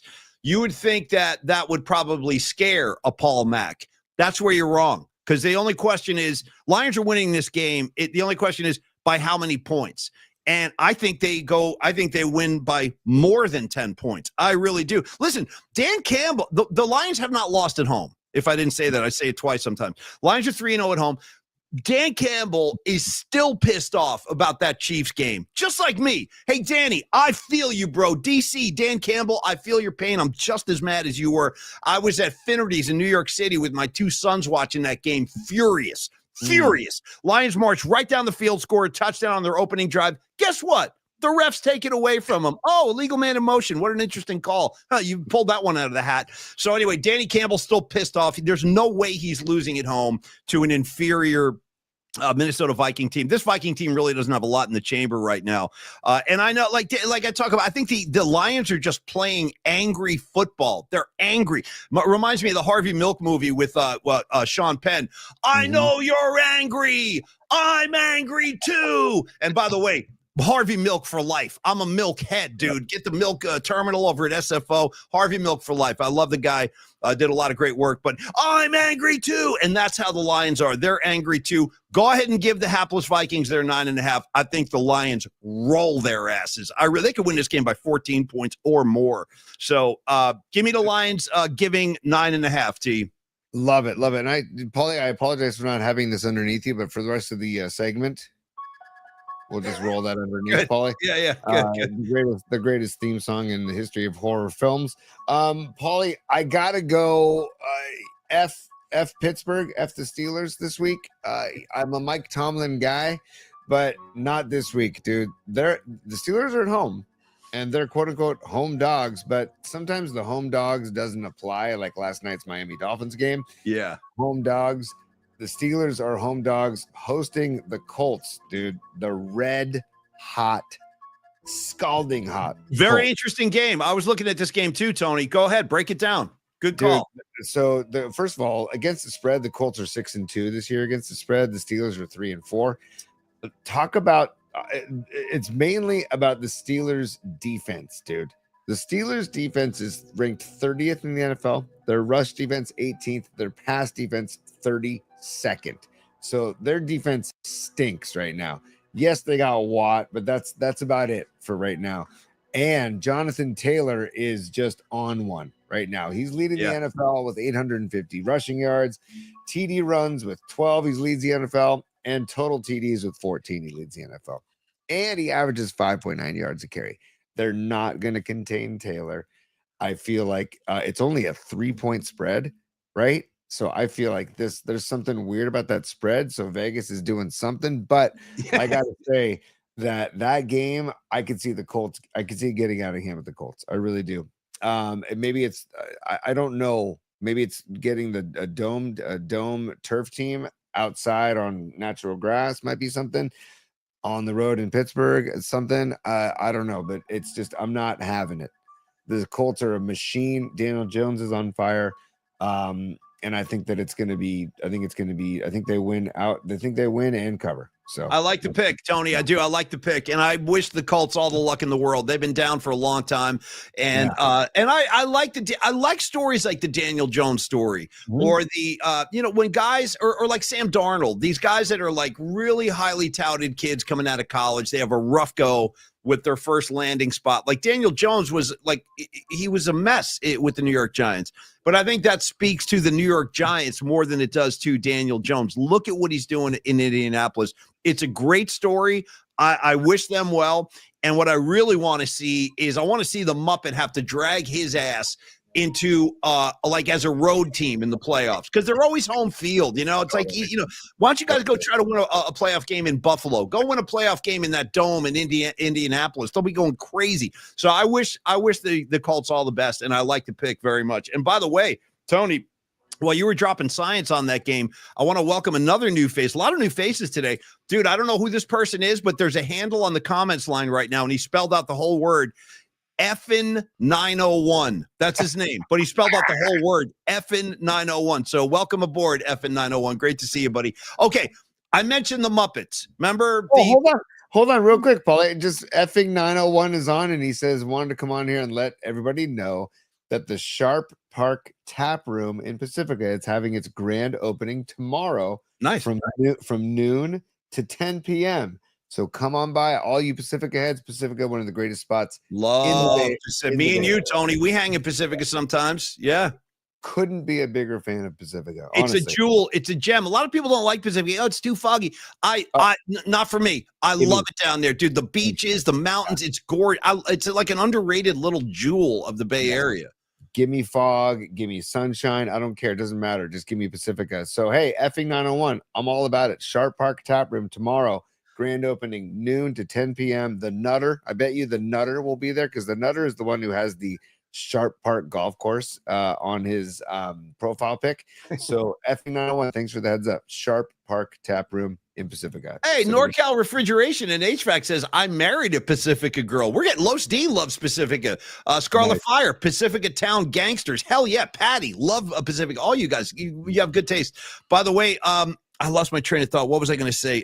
We were just on Pacific. Oh, I was going to say, dude, hey, Effin 901, let me just plead on the air. When you go to the grand opening tomorrow, ask them if they want to be a sponsor of the show. We'll help get the word out. I'm dead serious, too. We'll definitely get the word out for these guys, because we love Pacifica.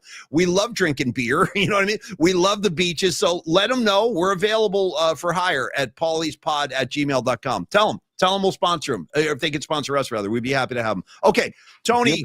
Yeah, why not? Right? Let's give them some love. Second pick. Dude, it's time to light the dan. It's time to blah, blah, blah. It's time to the Muppets on the Muppet Show tonight. I'm going to start doing the Muppet Show theme song every time I talk about the aforementioned Kansas City Chiefs and their whole Muppet review they have there. And by the way, if the Muppets were a football team, they would be the Chiefs. Mm-hmm. And if Tony and I were characters on the Muppets, we would be those two old guys sitting up on the balcony just talking ass about everybody. This guy sucks. Look at this guy. Anyway, that's me and you, buddy. So here they come, dude. Here they freaking come again. The biggest fraud in the NFL, the fraudulent Kansas City Chiefs. They're going into Buffalo. Now you got yourselves a ball game, okay? Now you're going to see what's what, because this game is being played in Buffalo in front of the Bills Mafia. Bills are 5-2, hosting the 5-3 Muppet Show. Okay, the Bills, Tony, as if they couldn't be insulted enough with the better record and the home field advantage. They're underdogs. They're freaking underdogs, man. The Bills are underdogs. I think that's going to have them coming out with a nasty taste in their mouth. They're getting 2.5 points on their own field. And remember the other day, I really do believe this, kidding aside, I think that this is a big moment for the Bills because this is where it starts. When you have to exercise like the ghosts of those past losses to the Chiefs, even though you got screwed by another bad call in the playoffs last year on that 4th down play, Josh Allen got the first down. I hate to break the news to the world in the NFL. He got the first down, but not surprisingly, that's us. That's me and you watching the Chiefs. I'm the guy on the left. Okay. Yeah. I'm the guy on the left. Their names Statler and Waldorf. Dude. Perfect. Every time I talk about the Chiefs, bring these guys up on the screen. Leave them there while I do this pick. I love those guys.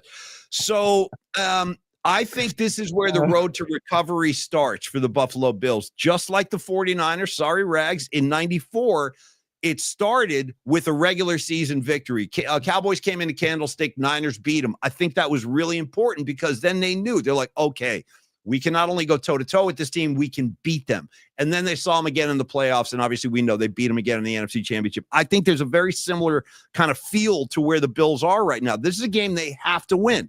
They have to beat the Chiefs. If they don't win this game, I think that's going to be kind of the end of it. I really do. I think this would be like almost unrecoverable if they don't win this game on Sunday. Like, how are they going to beat them in the playoffs if they can't beat them on their own field in the regular season? So considering all of that, I am going to take the Buffalo Bills. I'm going to take my 2.5 points. And hold on 1 second. Let me get Satan involved here. Hold on. Nice. And I'm sending the Chiefs straight to hell. Taylor Swift, Kelsey, the Muppet, you know what I mean? The Muppet, his brother, that jackass, all of them. Right to hell. Oh, I love it, dude. Growl. I just tried that out for the first time. All right, so I'm taking the Bills plus 2.5 on their own field, and F the Chiefs.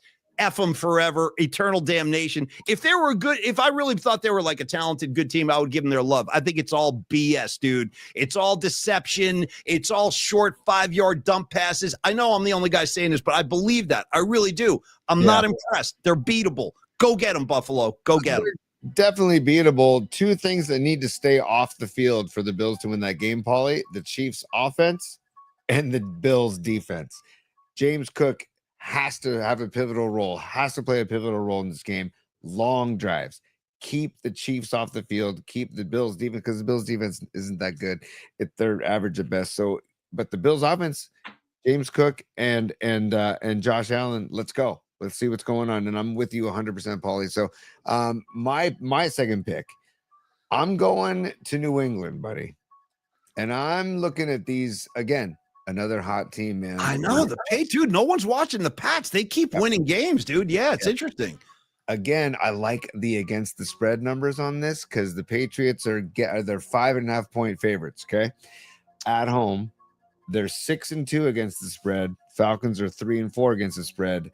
Penix and Drake London are day to day. They were limited in practice, so they're not healthy. If they play, they won't be fully healthy. Penix, I think the Patriots defense will rattle him. Dude, check this stat out, dude. The Patriots they have yet to allow a rusher, I think, what is it, over 50 yards in a game? Wow, that's Vrabel, Yeah. dude. He has reignited that team. They are really playing for him, man. I think Vrabel is going to be up for a Coach of the Year award if he keeps this up. Absolutely, dude. Yeah, they have yet to allow. No team in the NFL has allowed. I'm sorry, the Patriots have yet to allow 50 yards to running back through 8 games. Bijan Robinson is coming in, but Bijan Robinson, I don't know, man. They're going to focus on him and dare Penix to throw the football. Okay, so I think that this is going to be Patriots, and what's his name? Derek May. Derek May, excuse me, is going to have a good game as well, dude. He's coming off a great game as well, and I feel like Patriots. Look out for the Patriots, man. I know, especially if they get home field, they can win that division, dude. That's like on the table. Yes. So I feel like the 5.5 is enough for them to cover, and they win by a touchdown or more. And it could get out of hand, especially get on this spread now. If you are a betting man, which I'm not, neither is Paulie, but if you are, get on the spread now before it's announced that Penix can't play, and then Kirk Cousins is starting, and then the spread's going to get higher. So, anyways, that's my second pick of the week, Paulie. I like both your picks, Tony. I do. I like both of those, man. And Dom, I can't believe you remembered that. That was my chant when I used to do the Friday football forecast during the Tom Brady Patriot. The Tom Brady Patriots got me so many wins on the Friday football forecast. Tony, I used to chant this. Say it with me. The Patriots win and cover at home. The Patriots win and cover it. And they used to. Every week they would cover and win at home. So thank you, Tony. Great picks. I love your picks. I think you're going 2-0 this week. We have one last order of business, Tony. I got some business to handle. Nice. Oh, sorry. Excuse me, Paulie. That's extended remix. I need it. Extended. It's business time. It's business. It's business time. I know what you're trying to say. You're trying to say it's time for business. It's business time. Ooh. Yeah, dude, again, do you mind you getting again double shot? I'm sorry. I love this. It's business. It's business time. I know what you're trying to say. You're trying to say it's time for business. It's business time. Ooh. Dude, I can't get enough of that. I just wish it was longer. That's my only complaint. Anyway, the business at hand is as follows. Tony's got to get to his Halloween party with his kids, so we're going to wrap soon. But we're going to do our musical assignment. Then we're going to give you a Long Bridge Pizza some love, and then we got to let Tony get going so he can be with his kids on Halloween. So, okay. Paulie, stand by. Stand by. Peep this, particle heads. PMP's weekly musical assignment begins now, right now. By the way, what's Shannon Kaler going to be dressed as tonight? Just take a guess. Ooh, probably some Star Wars. Isn't he a big? No, he's a Batman fan. That's what he is. He's a Batman fan. Probably goes Batman, something like that. Yeah, I could see him being Batman. He educated me on Batman, so I got to tip my cap to Kaler. But Kaler owes me a phone call. I called him like 5 days ago. So we get to return the phone call. I've been busy, man. I'm a busy guy. Anyway, we love Shannon Kaler. Happy Halloween, Shannon, and to your the girls in your life as well, wife and daughter. Okay, so music assignment this week. We just decided to honor Jamaica and celebrate Jamaica because of what they've gone through. I mean, you turn on the news, you look online, you see the aftermath. I feel terrible. I really do. I hate anybody who's got to suffer at the hands of a natural disaster because you're totally hopeless. We've all been there, whether it was the 89 quake or the fires a couple summers ago. I mean, it's terrible. You got no choice. You're at the mercy of nature. So what can we do all the way out here in California? Not much. Maybe send some donations to help them rebuild or, just put some good energy in the air. I actually do believe in that. That's like the hippie side of me that's real. I think if you put good energy in the air and throw some love in the air, man, maybe good things can come from that. So I'm going with that today, Tony. And I'll start with, and this is going to make you happy because Tony, hold on, before I do, give me badges. I see he's a Superman because I wanted to say something serious, but I see he's got comedy here. So get that up there for badges. Yeah. And then, Paulie says, I just wish it was longer. That's my only. Okay, I got you, dirty dog. Yeah. Well, hey, it's like just get me one of those pepperoni sticks. I just want to hold it. You know what I'm saying? Badges. I just want to hold it. Yeah, just get one of those pepperoni sticks. I just want to hold it. All right, so here's the deal. And thank you, Badges. I love you, buddy. I freaking love you. Keep wearing the bullet vest, the bandoliers or the bandoliers, whatever they're called. Okay, probably like no big surprise here, but Tony is my guide when it comes to, the reggae community, reggae music. I ask questions, he has answers. This is one of the better reggae albums that I own. This is Bob Marley and the Wailers Uprising Live. It's pretty damn ridiculous, this album. There's 3 records in this bad boy. Look at this. And you know what's cool about this, dude? The concert starts with Rita Marley. She does like a set with the Wailers. And so she gets like 5 or 6 songs, and then Bob comes out, and the whole. Listen, what do you want? Natural Mystic, Positive Vibration, I Shot the Sheriff, No Woman, No Cry, War, No More Trouble, Coming In From the Cold. I mean, it's an embarrassment of riches. But the song, I didn't know a lot about this, and I stumbled upon. Now, Tony, this is old news to you, but I got turned on to this song just a few years ago, and I still there's something about this groove and the message. My first pick for Jamaica is Zion Train. I don't know what it is. There's something about Zion Train. Zion Train is coming our way. You know what I mean? The whole thing, dude. And I hope the Zion Train is coming their way. So that's my first pick for our good Jamaican friend, Zion Train. Tony, go ahead. You're up. Dude, come on, man. It's so funny, dude. By the way, Zion Train, it could mean like a I don't know, utopian, like a journey to a utopian destination, Paulie. Yeah. Right? Get on the That's Zion. what we all want. We all want a utopian destination. It includes me. You know what I mean? Throw me on the Zion Train, man. I want a seat. Zion, it's coming our way, Paulie. That's what I'm saying, and it's a positive message. Zion Train is coming our way. Anyway, give it to me, T. What do you got, buddy? So it's funny that you should mention Uprising. Nice. Whoa.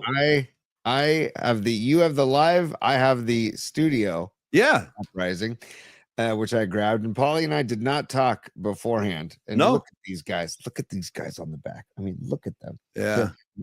Come on. Ja, Rastafari. Yeah. Just amazing. And I'm gonna go with one of my all-time favorite songs, overall in the Marley catalog. It's Coming In From the Cold is what I'm gonna do.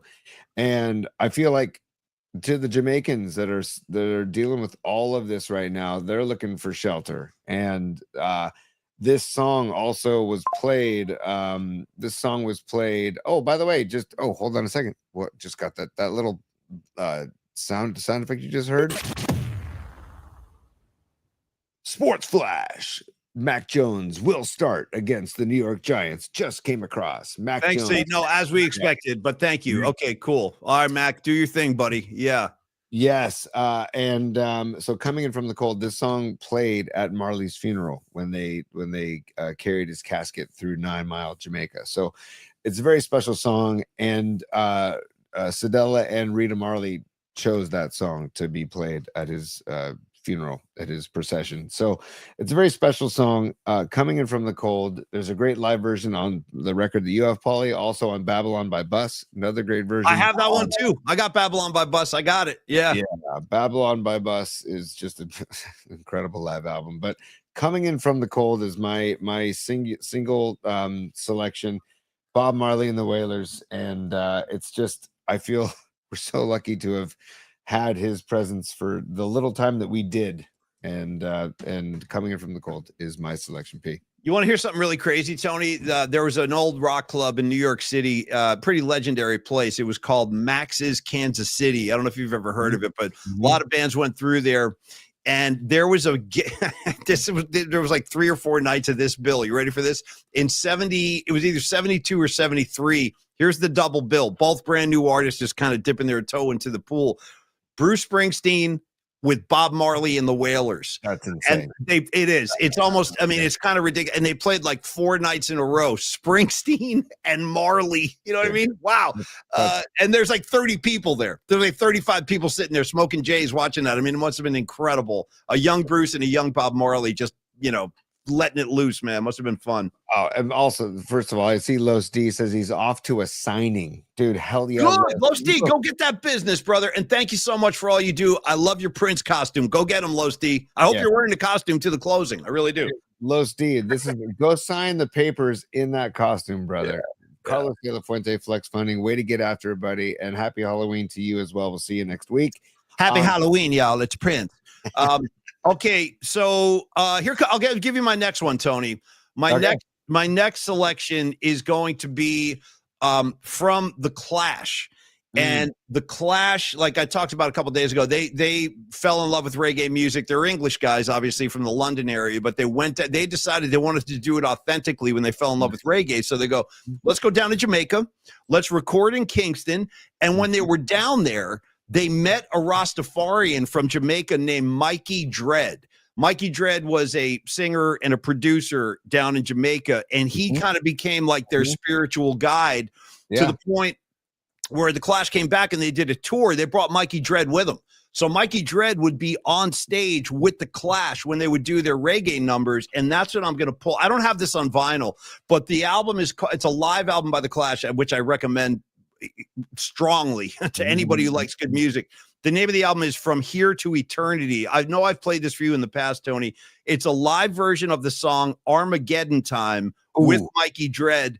It's got that lyric. A lot of people will recognize this when he goes, a lot of people won't get no supper tonight. Oh, and that's Mikey Dread. He takes a vocal on that with Joe Strummer. It's pretty damn amazing. It's a very deep, hypnotic reggae groove. So Armageddon Time with The Clash and Mikey Dread from Jamaica is my second and final selection, Tony. Freaking beautiful, dude. And the only thing I'm going to say, I love that, by the way, and you can see on the scroll on the bottom, PMP playlist 25 on Spotify. Yeah, I'm going to start updating right now. Yep. Yeah. You don't need to load this on the playlist, Paulie, but I would love for people to just research it on their own. Research Sublime's Marley medley. They used to do a medley of Bob Marley songs. They would do Guava Jelly. They would do This Train. They would do One Drop, like a lot of the old early Marley. Sublime used to cover, and Bradley, the lead singer, was a big fan of Marley. They all were, but he was a big fan, and he did Marley justice whenever he sang those tunes. So look up Marley. Nice. Look up the Marley medley by Sublime. Paulie, we have a couple supers before we wrap, and I also want to give the email song selections as well. But first of all, supers, Noemi Catalina checking in, ladycatalina.com for her freaking amazing hot sauce. Peach habanero is what I'm jamming right now. Noemi, it's so good. She says, trick or treat. Hit the like button. Hashtag Go Niners. Hashtag defund KC Chiefs. Hashtag beat Los Doyers. Happy Halloween, she says, with the Canadian flag as well. So, Noemi, thank you so much. And then Noemi's better half, Ray Goodman, checking in as a super Paulie. He says, our next show for Ray Goodman and the Soulmates next Friday, November 7th at William Welch in Martinez. So, hey, Ray, we'll pump that again next week, but just everybody try and put that on your calendar if you're nearby. Dan Ogden, one of Martinez's finest. Dan Ogden, get to William Welch in Martinez to check out Ray and Noemi probably jumping in on base as well at the William Welch Winery in Martinez. Ray Goodman and the Soulmates, Paulie. That's next Friday. And as we wrap up, Paulie, I just want to go to the email and give what some people sent in for their musical selections. Okay, Paul? Yes, definitely. Ray Goodman last night, he was the first one to do it. He sent, or actually, sorry, yesterday afternoon, he says One Love by Bob Marley. It's just a freaking home run. One Love by Bob Marley. That's from Ray Goodman. Thank you, Ray. We've got Bam Bam. And you know what? I should share this because this is Escobar sent this in. Hang on. And Don Peralta sent something in as well, Paulie. But bear with me. You're good, man. Do your thing over there, T. And by the way, Noemi, I dig your witch costume. You look great. Dude, look at Escobar right here. Wait a minute. We'll blow it up a little bit. He is he's he's Bane from the Batman movie. Dude, nice, Escobar. Very nice. Dude, you look damn. I'm a little frightened actually. Would not want to come across this cat in the dark alley. Escobar, dude, Happy Halloween. You look great, bro. You look great. So good. So Escobar says, as his musical selection, Bam Bam by Sister Nancy, the first female dance hall DJ. That's great knowledge. Nice. Escobar, great stuff. Noemi, she says Millie Small. And the song is My Boy Lollipop from 1964, which is the early ska. Early ska music. I want to hear that, My Boy Lollipop. That sounds, I just like the title. That sounds cool. Yeah, dude. It's like Bob Marley started out as a ska band. The Wailers started out as a ska band wearing suits and short hair. If you listen to their One Cup of Coffee. We talking Crazy Bald Heads, Tony? What do you need? No, Crazy Bald Heads is not. It's before that. It's earlier than that. It's what like about Luton and what's it called? Luton and Burnin' and Luton. Yeah, dude, Burnin'. Hey, do you guys know Burnin' and Luton? Yeah, dude, Burnin' and Luton. Okay, that's on their first album. That's on their album Catch a Fire. But the ska stuff before is like One Cup of Coffee, Judge Not, like when it's the up tempo, really higher up tempo ska music. Yeah, and then they slowed it down. Paulie, moving on, we've got Jerome checking in. He says, My Sweet Lord by Damian Marley, a cover of Paul McCartney's original. Well, that's George Harrison, but I know what he's saying, and that's awesome. That's awesome. I would love to hear that. Dude, that's freaking great. I didn't know that they did a cover of that. Yeah. Bonnie checking in, Scarlet Fire. She says, Going with the Harder They Come by Jimmy Cliff. Okay. Hell yeah.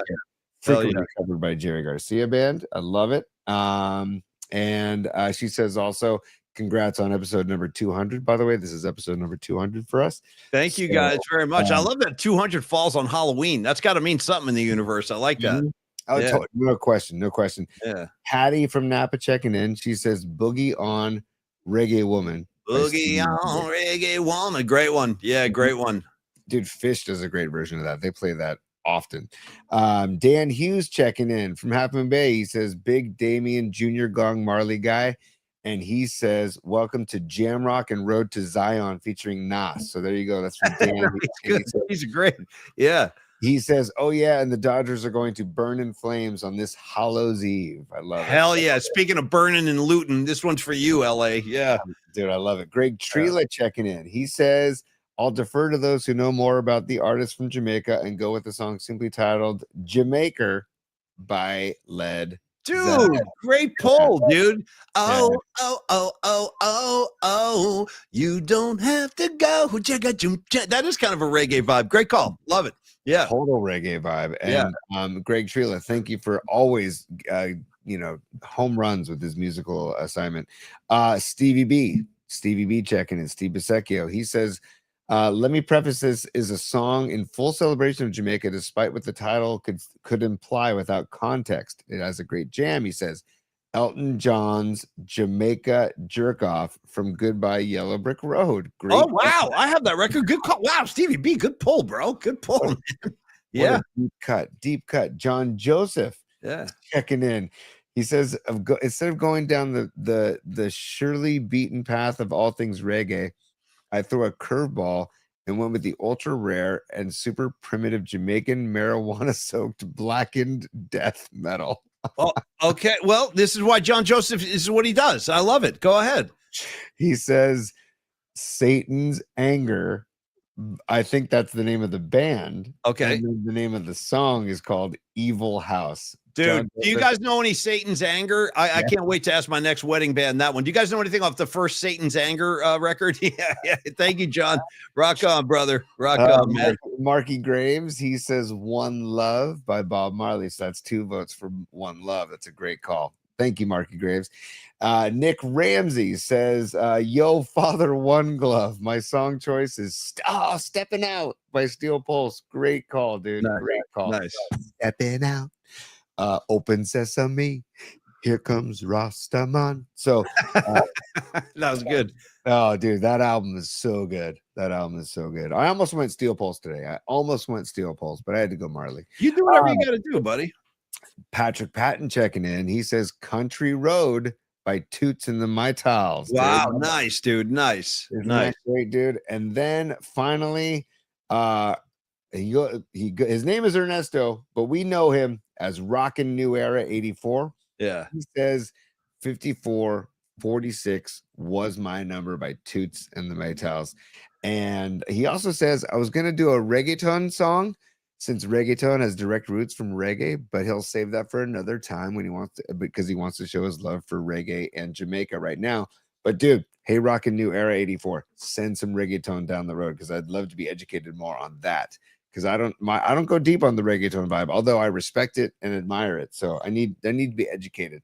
Paulie, that wraps up the musical assignment. Oh wait, did Dom send me something? Because Dom said something. I have a picture of Dom, but I don't know if I got a music assignment. Put it up on the chat, Dom. Put it up on the chat because we got to do a Longbridge spot, and we can read it right off the comments line. It'll just be easier than having Tony dig. Tony, final thing today: Longbridge Pizza. There's Dom, by the way, from his death. There's Dom. I would have killed somebody to have one of those in the 70s when I was a kid. Longbridge Pizza, Tony, our first sponsor, our guiding light, our North Star, if you will, courtesy of Neil Donardi and all the good people down on 3rd Street in the Dog Patch. This weekend, get your butt down to Longbridge Pizza. You guys will find out why we love them so much. Yeah, stick us in the oven where we belong. 2347 3rd Street. Neil Donardi's coming with that South City vibe. But then there's Andre. Then there's Andrew. Then there's Steven. It's a whole gaggle of good vibes down there and good people. The Vibe Tribe is called the Vibe Tribe for very good reason. There is a vibe in that place. You guys will feel it when you walk in. You might hear some Black Sabbath while you're ordering your pizza. You might hear some live Grateful Dead. You could hear some Jerry Garcia band. Hell, you could hear Fish covering Exile on Main Street. It's all on the table. Dude, I've heard Jane's Addiction deep tracks in there. I'm like, dude, this is nuts. We walked in the other day to have our party at Longbridge, and they decorated the place with a Kiss banner and a Van Halen banner over the stage. I couldn't have been more at home with that. Felt like my bedroom back in the 80s. So again, the food is outstanding. We talk a lot about the vibe and the people, and they're all of that is rock solid. The sandwiches. Okay, the chopped cheese, their version of the cheesesteak, the freaking the chicken parm that I've raved about for years. Stevie B saw the light. He's a fan now. Any of you Jersey, East Coast types, if you haven't been to Longbridge, trust me, I don't mess around when it comes to pizza. It's one of the things I'm serious about in life, and not much, but that's one of them.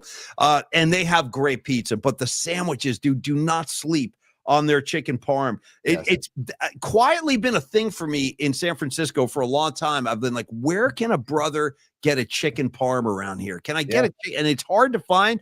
I found my home at Longbridge. They serve up a chicken parm that would make New Jersey proud. So Tony, we'll take your final thoughts on Longbridge, and then we'll get this weekend started and start the Halloween party. So go for it, buddy.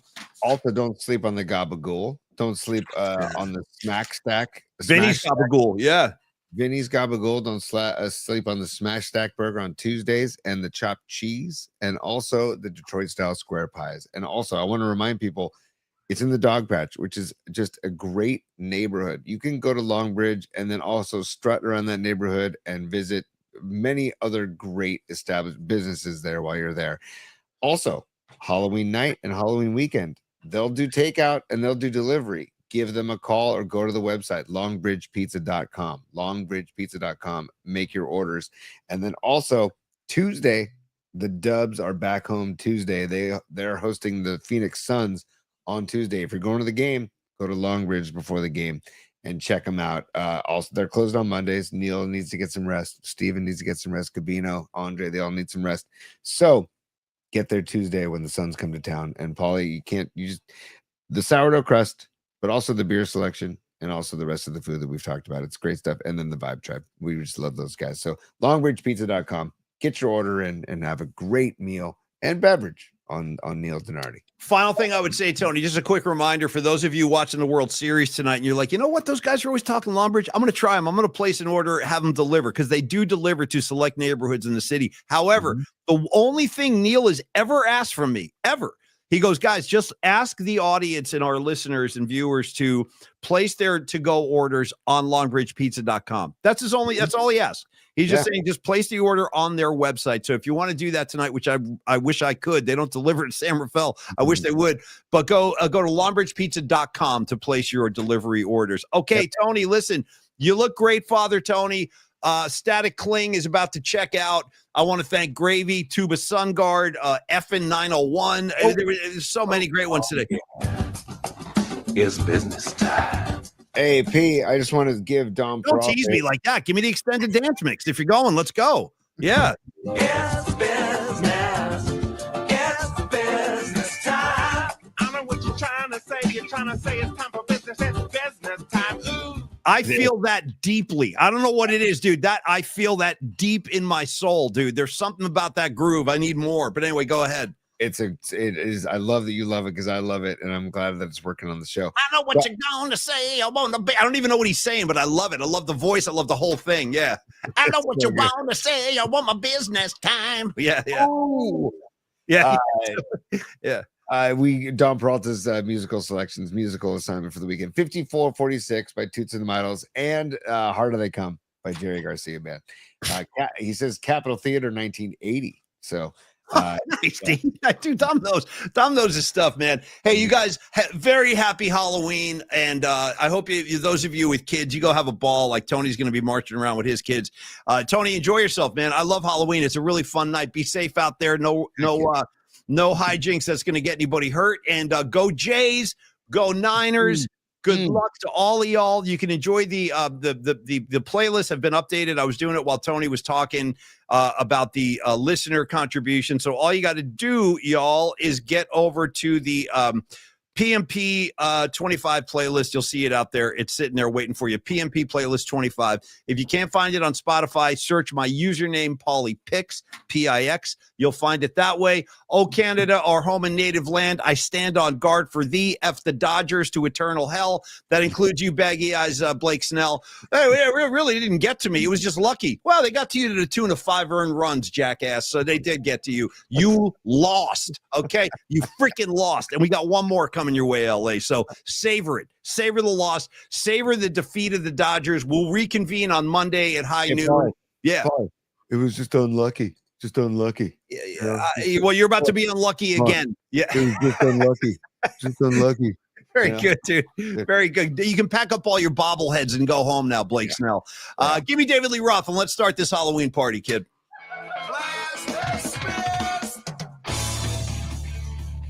All right, y'all. We love you. We will see you on Monday at high noon. Have a great weekend, everybody. Happy Halloween, and cheers, y'all. Peace, everybody. Happy Halloween. Boom.